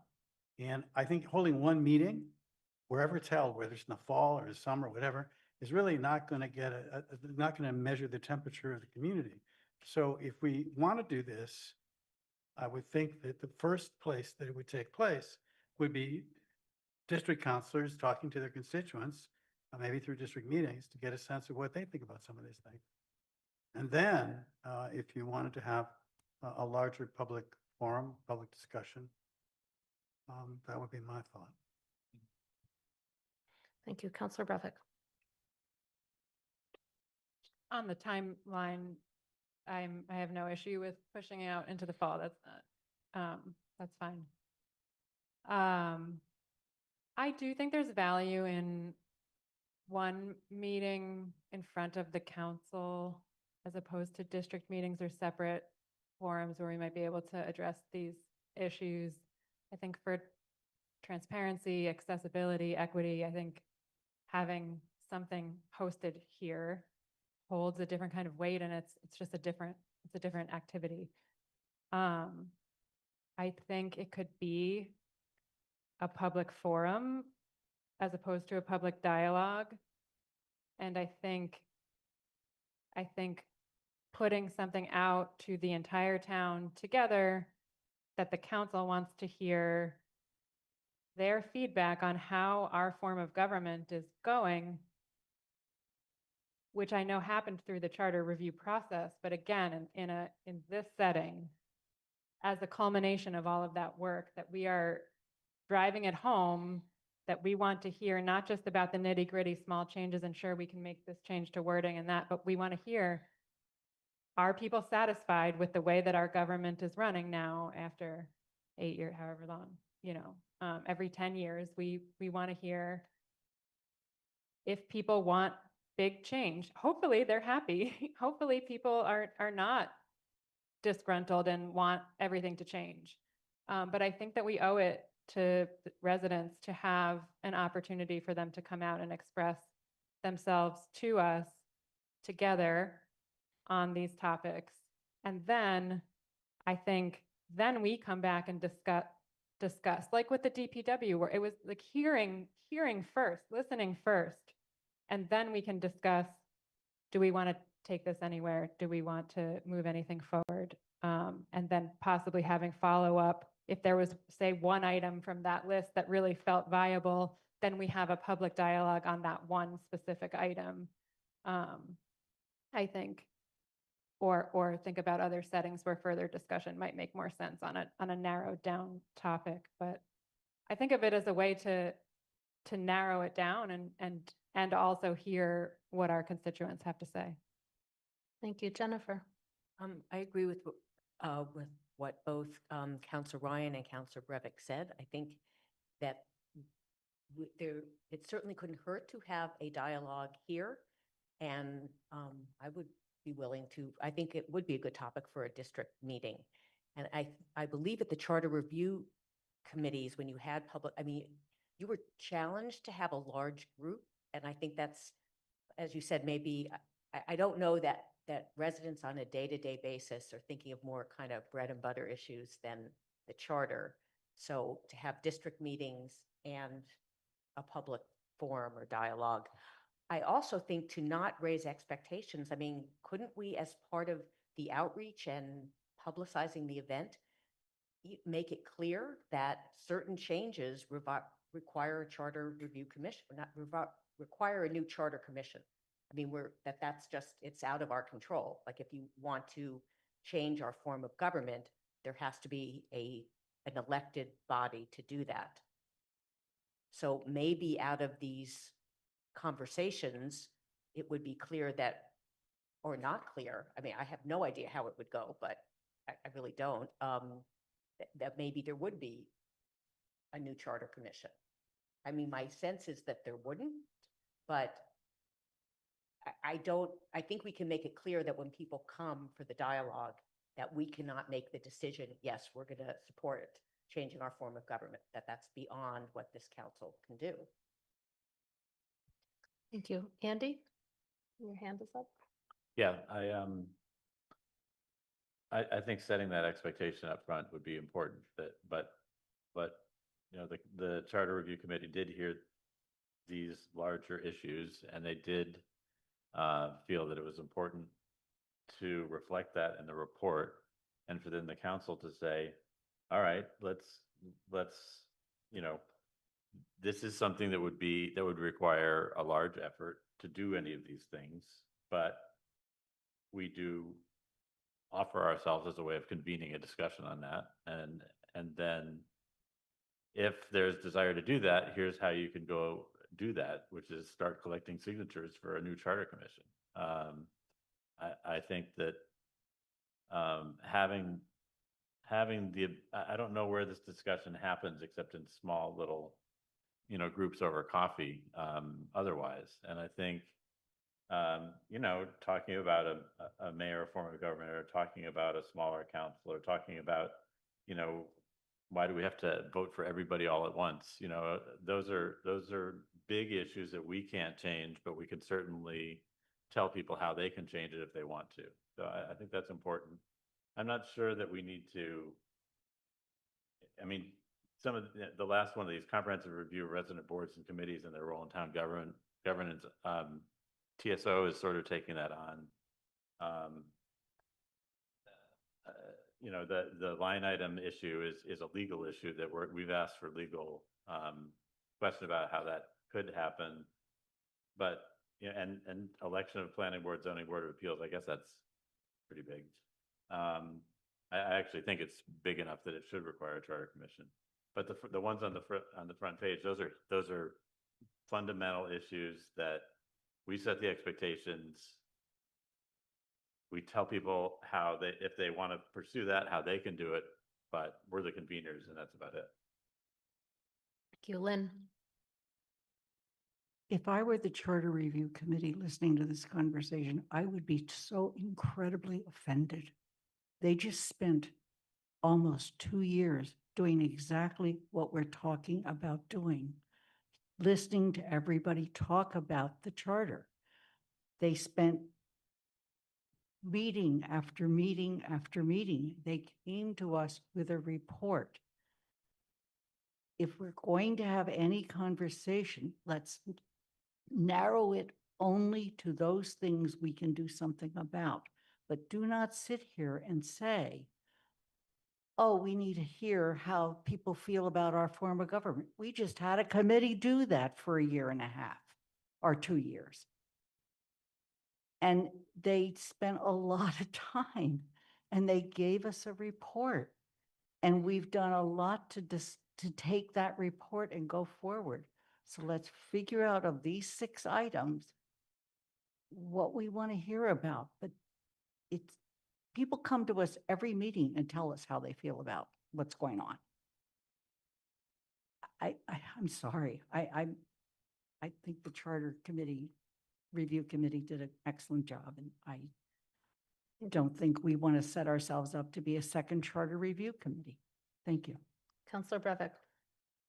The Charter Review Committee came to us saying that these issues were large enough and in some ways outside of their scope. And I think that's why they set them aside and set them apart for us to, at their request, hold a session like this. So I don't think they would be offended. I think it's in line with what they felt like they saw and heard from their process and sort of where their process kind of met its capacity and that we could pick it up from there. So I think it's kind of working in concert with the work that's already been done, and I hope it's perceived that way. I do agree with Andy that the last item probably could be dropped, and I don't know if there's a way to, I would probably propose to just amend the motion to include the first 5. Well, 1, 2, 3, 4. The first 6, I believe, all rise to the level of warranting this type of a session.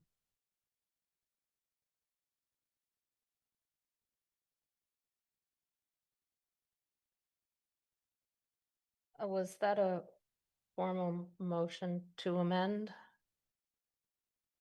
I think once we get there, I will amend several aspects of this. No, motion. is it a motion to amend this motion to only include certain items from section 4A? That's my question.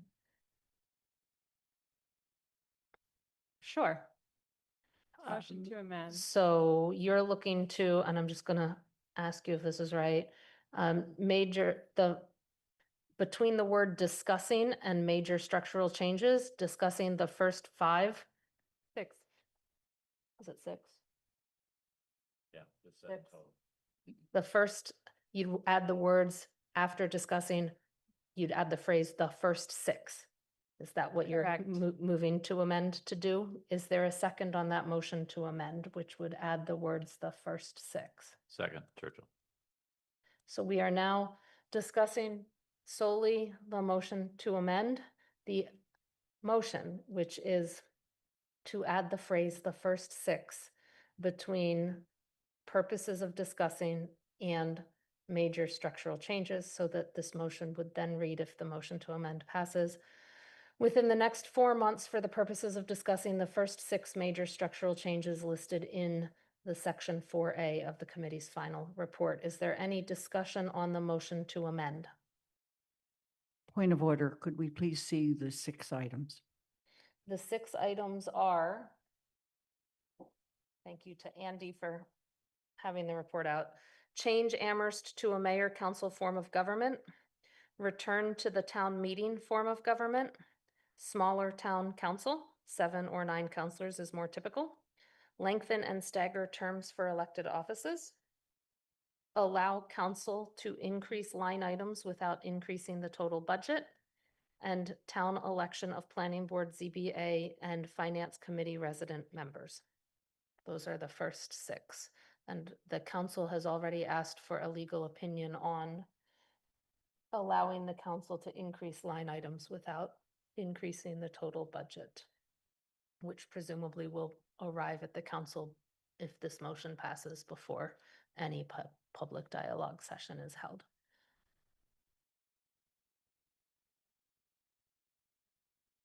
Kathy.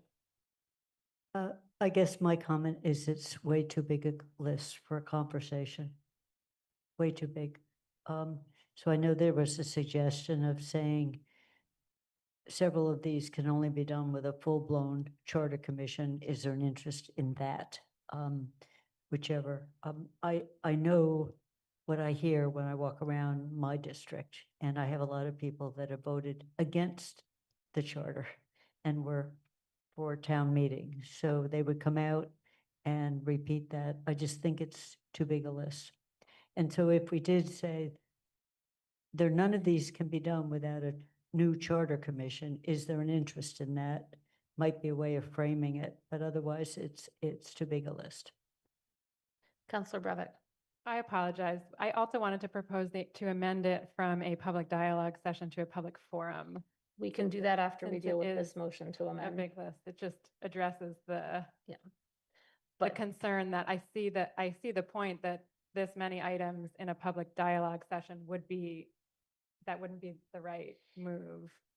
so we So cannot, I can't now. not when this motion to amend is dealt with, because that motion has nothing to do with this motion to amend. You can always amend an amendment, but the motion is, like, if instead of you wanted to say the first 6, you could propose a motion to amend, well, we're talking about this to say the first 5, but your motion to amend cannot be dealt with, that a second motion to amend on a different item cannot be made until after we've dealt with this motion to amend. So I will come back to you after this motion to amend is voted.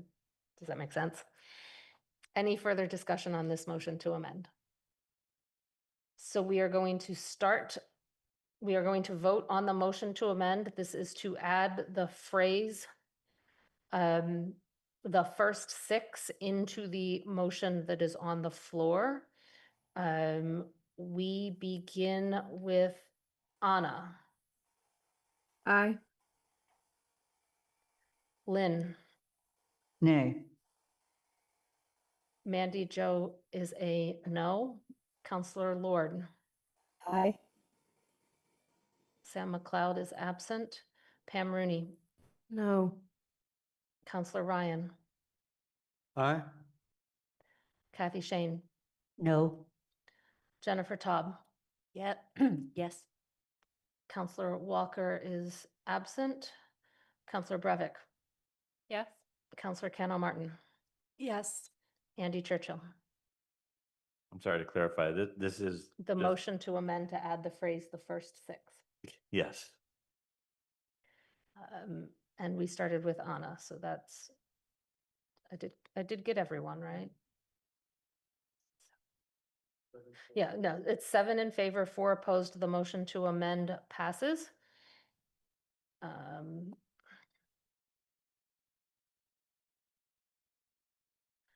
So we are now back to the main motion that includes the motion to amend in the phrase the first 6. I'm going to go back to Counselor Brevick, who I believe has another motion to amend. Yes, I move to amend to change from public dialogue session to public forum and within the next 4 months to within the next 6 months.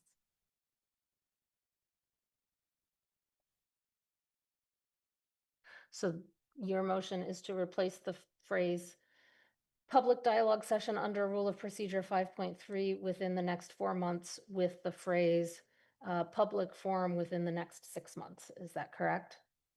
Is that the motion you made? Yes. Okay, is there a second to that motion? Ron- Second. Counselor Cano Martin seconds. We are now talking about a motion to amend to replace public dialogue session under Rule of Procedure 5.3 within the next 4 months to a public forum within the next 6 months. Is there any discussion on that motion? Seeing none, we are going to vote that motion to amend. Just a point of Yes. information, just to confirm the intent of the motion. A public forum is defined in the charter as a meeting where more than 1/2 of the meeting time on the agenda is devoted to public comment. Was that the intent of your motion? Because that restricts the council's ability to respond, because we have to reserve at least half of the meeting time for public comment. And I know that's being, that's up. It hasn't been changed. Or so debate, the it hasn't current- changed this- yet. Yeah, the current. So it can't be its own standalone session. Can she call it a public meeting? So in the past, we have held listening sessions that don't have that restriction, at least in CRC. We've called them listening sessions, which does not have any definition in the rules of procedure at all. I will just say that. But the charter defines a public forum in a very specific way, so I wanted to make sure that matched what your intent was with the. Are there any other, just, I guess, point of clarification, are there anything else about a listening session that we should be aware of? It Any has no restrictions? definition, so it's nice and broad. A listening session is not formally defined. But can we respond to comments in the So council? in a public forum, generally we do, and in the past, we have counted that as part of the public side of the discussion, but any presentation or discussion amongst just counselors or staff or anything would not count towards that side. For a listening session, can We counselors have speak? We have in the past when we've held them in CRC. I would generally, it's what we called them in the charter commission too. We called them listening sessions. So Would that be like, remember we had actually during the rental yes, inspection, right? we that was called it a CRC. listening session.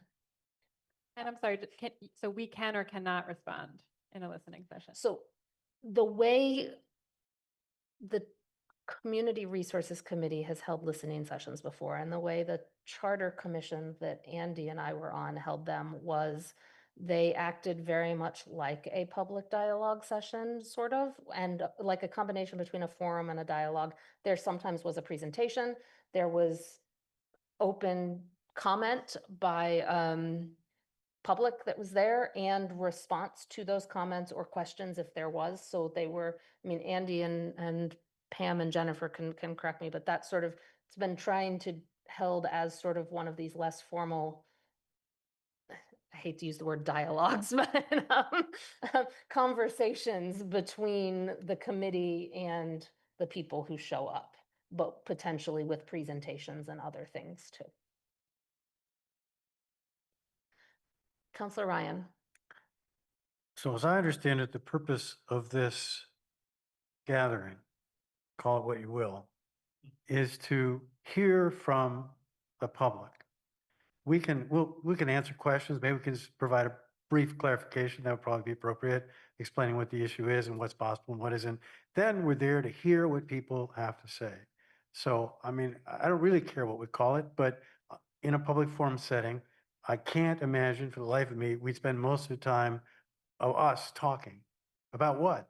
We're there to hear what people think about, should we elect planning board and ZBA members? So that's why we're having it. So I'm not worried about that problem, but if you want to change it to something else so you don't have to worry about that problem, I guess you could. Counselor Breivik. I'll go to the back of the line. Okay, Lynn. The other option would be open meeting of the residents, which is in the charter. It's section 8.1. And it can be called by the town council and the presiding officer shall allow the opportunity to speak to those in attendance wishing to address the town council, school committee, or library trustees. And the meeting may call residents for the town upon their own initiative. However, there is a restriction on that one. and that you're not supposed to have the same subject come up more than once in a 12-month period. So we don't have to follow our own rules or our own charter, but that's the other option, is the meeting of residents. Counselor Brevik. I wonder if a listening session maybe gives us the most flexibility and and I wonder if we move quickly enough with the charter revision around public forums, we could make a motion down the road that we amend this to be a public forum down the road. But for now, maybe we leave it as listening session. So am I hearing, the motion on the floor is to amend it to read a public forum within the next 6 months? Am I hearing, is that a motion to amend that motion to read listening session, so change public forum to listening session? Correct. Is there a second to that motion to amend the amendment?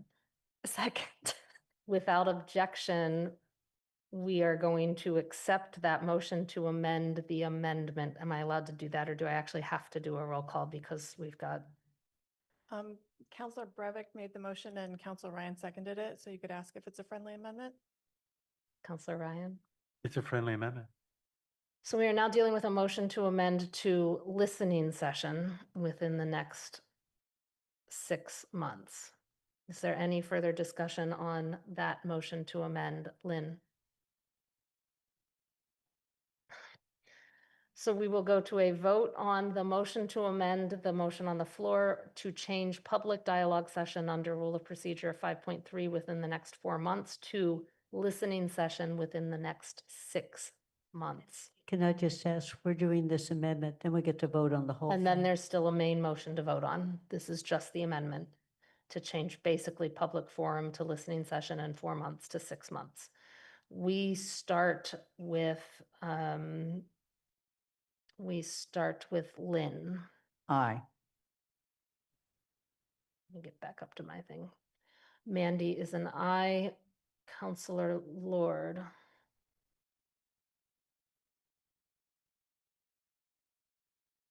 We cannot hear you, Counselor Lord.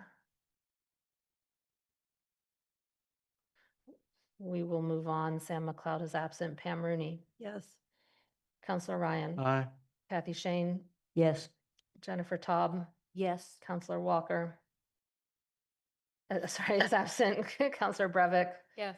Counselor Kendall Martin. Yes. Andy Churchill. Yes. Anna Devlin Gauthier. Aye. And Counselor Lord. Aye. Excellent. Okay, so that is 10 in favor. That is unanimous for that motion to amend.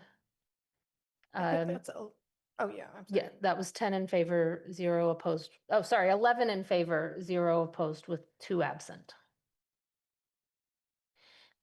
We are now back to the main motion on the floor, which now reads, in accordance with Charter Review Committee's recommendations, to schedule a listening session within 6 months for the purposes of discussing the first 6 major structural changes listed in the section 4A of the committee's final report. That is the motion that is now on the floor. Pam? Thank you. I have been sort of struggling to think about these remaining 6 topics that somehow fell off that were beyond the scope of the Charter Commission. Given the fact that we also have to come to the public with any of the changes that were recommended that we've adopted, to go through the process 43B and town vote. So part of me says, hey, if we're pulling all this information together, and we want the town residents to ultimately adopt all of these changes, when do we go back to the same folks and say, okay, we've talked about these 6 that really aren't on anybody's list. Now we really want you to focus on the things that we can change. It just gets a little muddy. It's like how often do we go back to them to get input on various aspects of all this? Thank you. Any further discussion?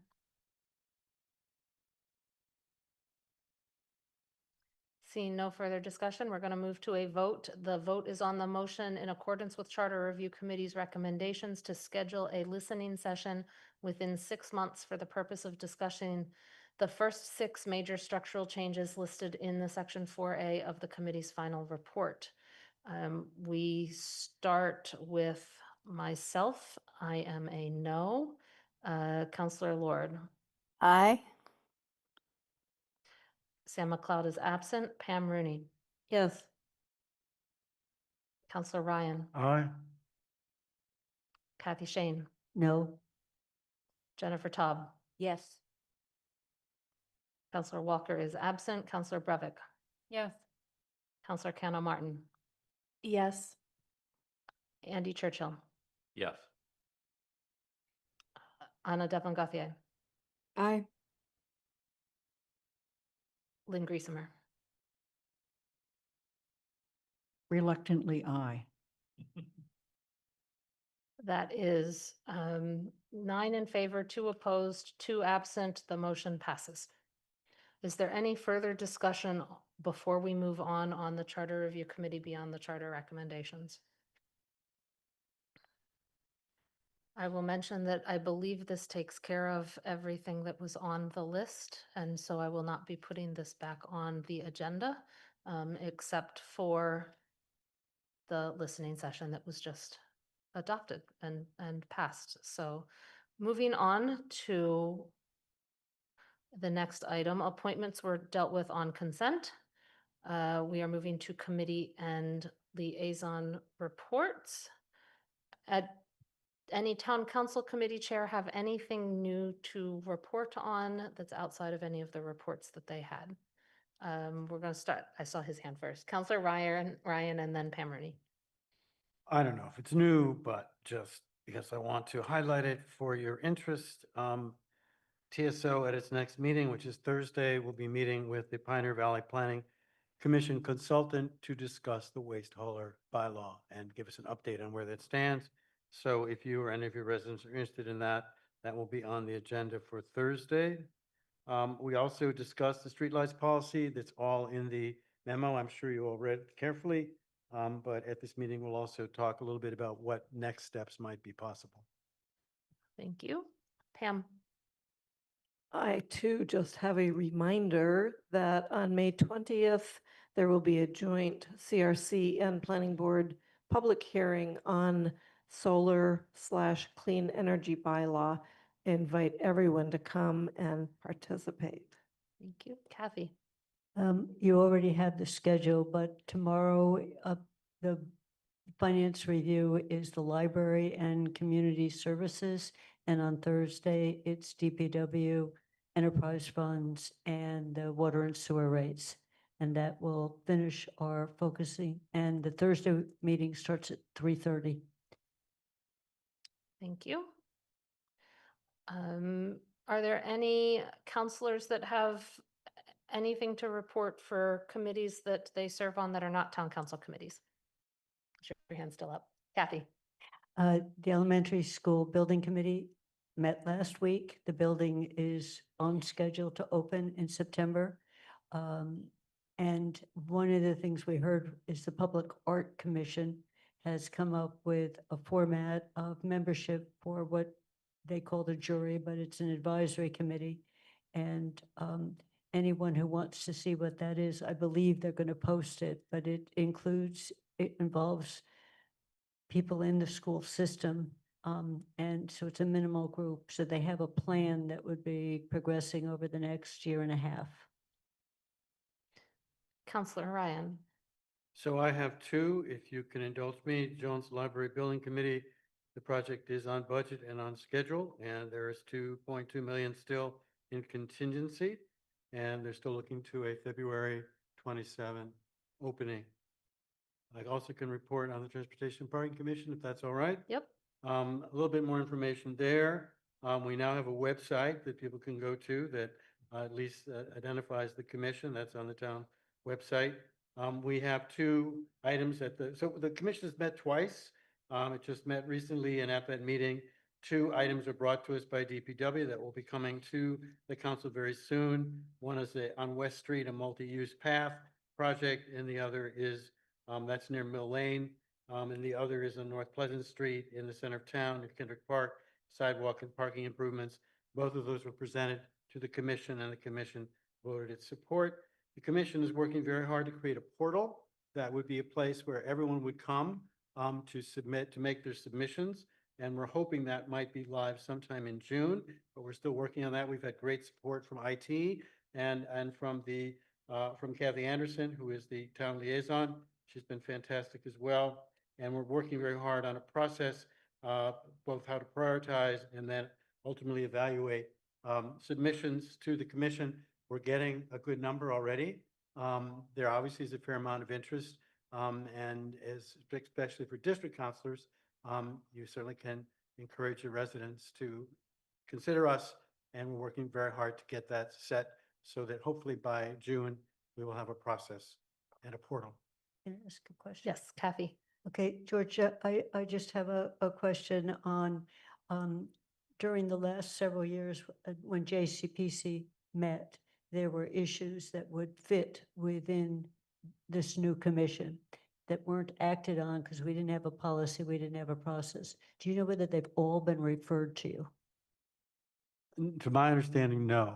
Okay, I because bel- yeah, because I thought, people might not know they have to bring them up again. they probably Certainly, way don't. back when was the sidewalk down East Pleasant Street, where Right. we actually commissioned, there was a study done to put a sidewalk on that. The town funded it, but I'll see whether we can't, with Sean, can't at I least think they get- went to Sean. I believe Sean has them. Yeah, he has all of them, but And they've he not was, been he referred. was not here for a year and a half of it, so Right. I have all of them too. So that was my question. So please forward them to George.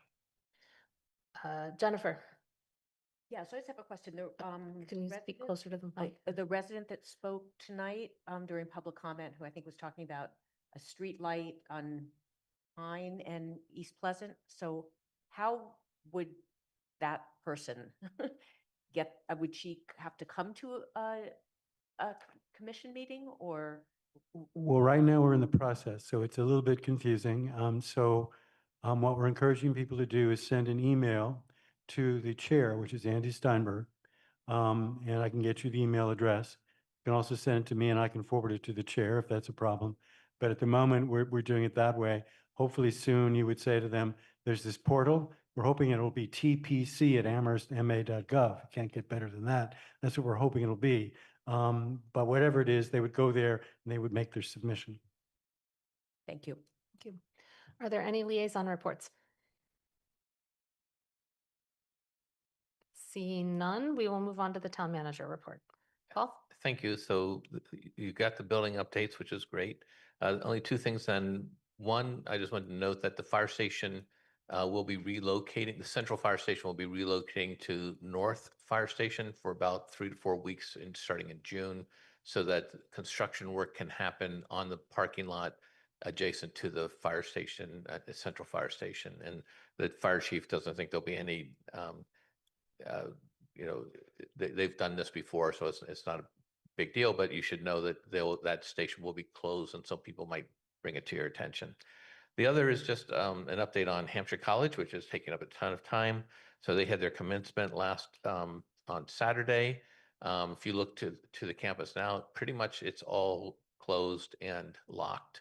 They really have closed down operations for the most part. There's a the trustees of reservations have partnered with Kestrel Trust to submit a letter of interest to the college according to their press release. We've been working with the Early Learning Center to help them find a new location or a fiscal sponsor. They are employees of Hampshire College, so it's not easy to just sort of move their whole operation, but putting a lot of time with our state legislators on helping them continue with their very valuable early childhood spots that they have for childcare.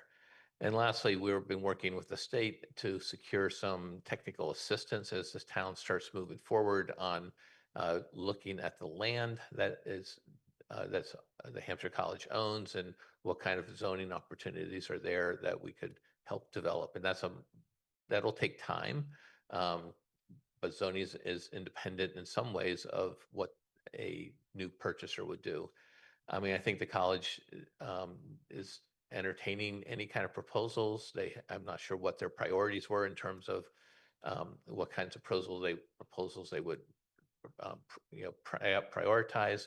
I do know they have fiscal constraints in the sense that they have loans to banks and to a nonprofit that they owe money to, and they have the responsibility to teach out their existing students. So that's a very fluid process, and things seem to change on a daily basis. But I can answer any questions if you have any. Are there any questions of the town manager for his report? Councillor Canna Martin. Yeah, I just wondered if you could give us an update of the request to have a DPW worker added to the DPW building committee.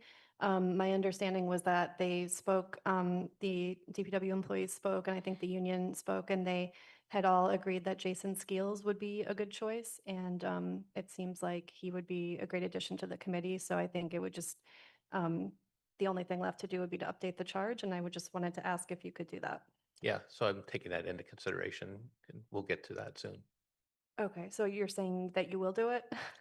I'm taking it into consideration. is what I said. Can you Yeah. just explain to me what you're considering? Because I'm not sure like why this is an issue. He seems like a very talented employee and would add a lot to the committee. So I'm just wondering what's the consideration? There's a lot of things going on with DPW right now that I'm trying to navigate through. And so I don't want to sort of disrupt any things I don't, that's all I'm going to say for now. Thank you. Any other questions of the town manager?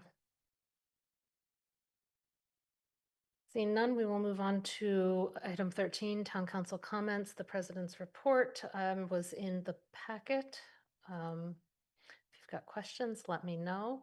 Next agenda, future agenda items. We have a public forum on the capital improvement program coming up June 1. That will start next council meeting at 6:30.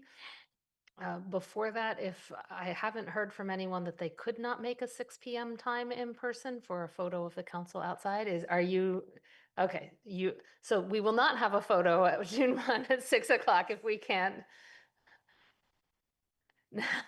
We will work on another time, but so we will not have a photo of the council beforehand.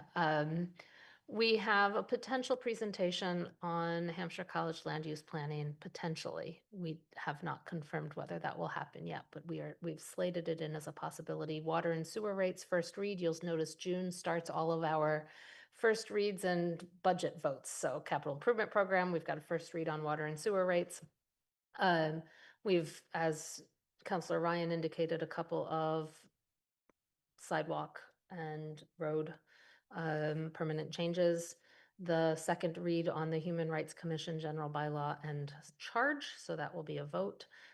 Some intergovernmental agreements with Pelham, and the set of appointments that Paul forwarded to the council today, the reappointments, will likely be on the agenda. At this point, that's what I know of. It might not all make it, but the June 15th is slated for the vote of the budget. Are there any other agenda items people are asking for? Kathy? I just have a question. If you want to do first read of water and sewer rates on June 1st, that's finance should report it out before we report out on the budget. If your budget's not going to be reported out till June 2nd, then yes. Yes. Okay. Yes. So we'll, if possible. We'll focus on those.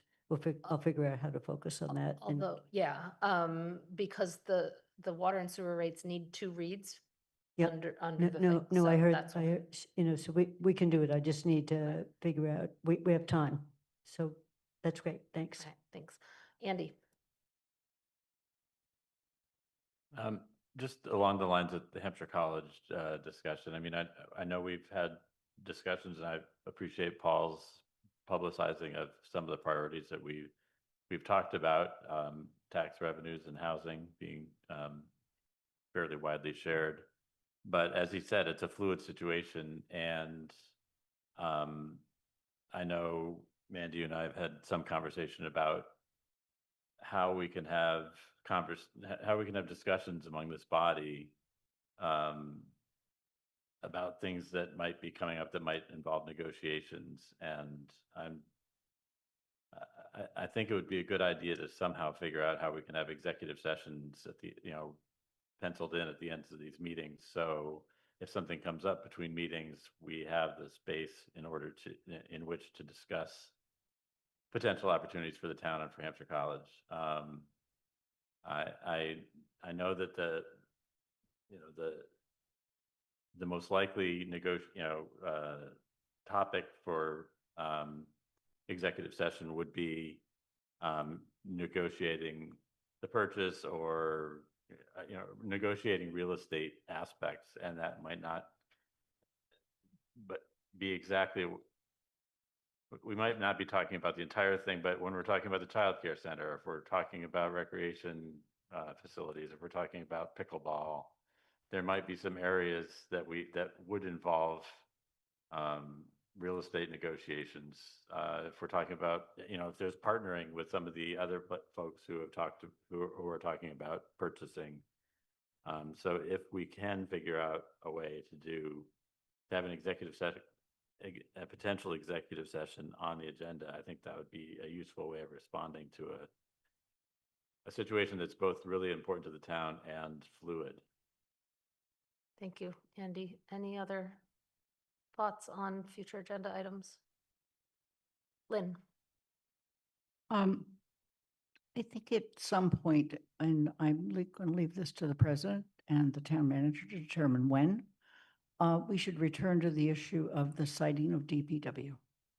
And what is, because at this point, there is an RFP out to look at 3 different options, and that is not consistent with the charge that was given to the committee. And then in addition to that, during public comment at those meetings, there is a group of people who think that somehow or another a fire station north of downtown will satisfy, cited with DPW on the Wildwood lot, would somehow or another serve South Amherst. And so I think it would be since at some point, we assume sometime around August, the town may in fact acquire the Wildwood site. I leave it to the president and the town manager to determine when we might have that conversation. Okay, thank you. Any further requests for future agenda items or questions for the president report? Seeing none, are there any councilor comments? Councilor Cano Martin.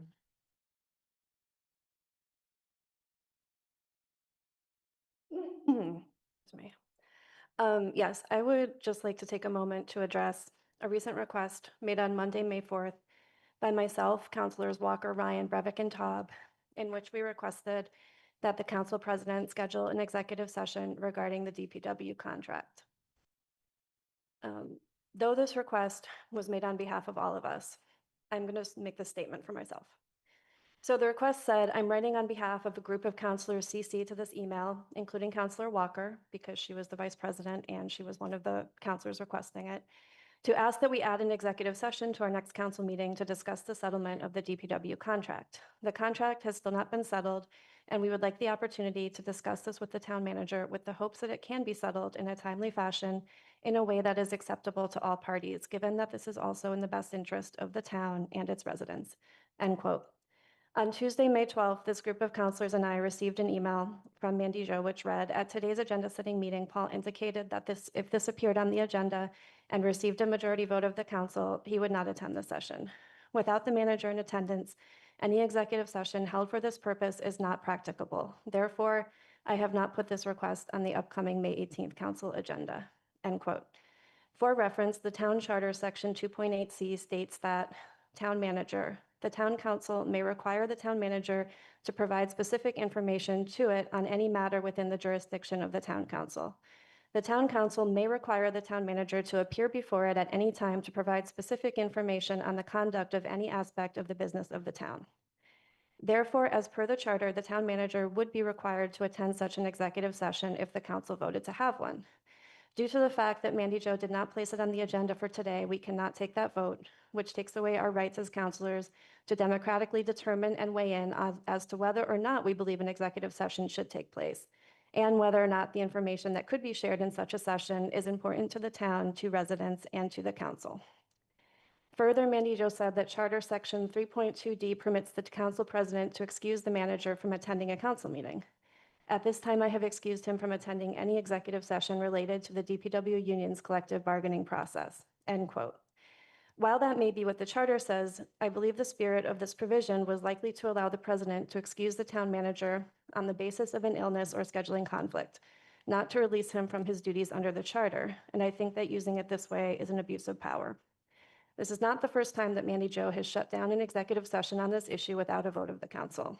On Monday, March 30th, at a special meeting of the town council, an executive session on this issue was scheduled on the meeting agenda, then removed unilaterally by Mandy Jo at the meeting itself with no prior warning, without a vote of the full council, or a chance for the council to weigh in on this decision. Tonight, I'm asking President Haneke to please live up to the promises of inclusivity and transparency that you made when you were running for president of the council.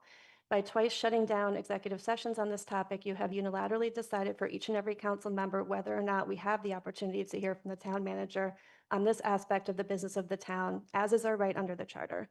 That is not acceptable, it is not democratic, and this model of decision-making does not live up to our values as a town. Thank you. Thank you for your comment.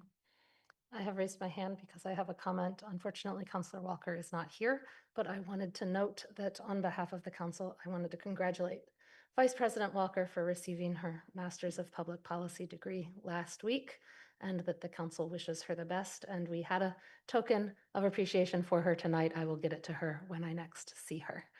But congratulations to Vice President Walker for getting her MPP. Any other councillor comments? Councillor Kendall Martin, you have your hand still raised? Nope, okay.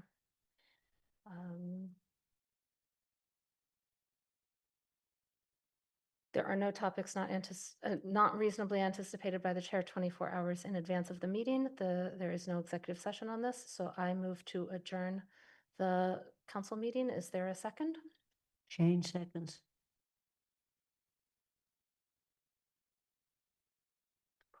Seeing no discussion, we start with Councillor Lord.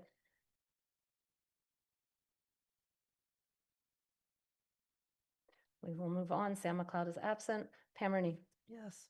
Councillor Ryan. Aye. Kathy Shane. Yes. Jennifer Taub. Councillor Yes. Walker. Oh, Councillor Walker is absent. Councillor Breivik. Yes. Councillor Kendall Martin. Yes. Andy Churchill. Yes. Anna Devon Gauthier. Aye. Lynn Griesemer. Aye. Mandy Jo Haneke is an aye. Councillor Lord. Councillor Lord will be marked absent for this vote. It is 10 in favor, 0 opposed. We are adjourned at 9:23 p.m.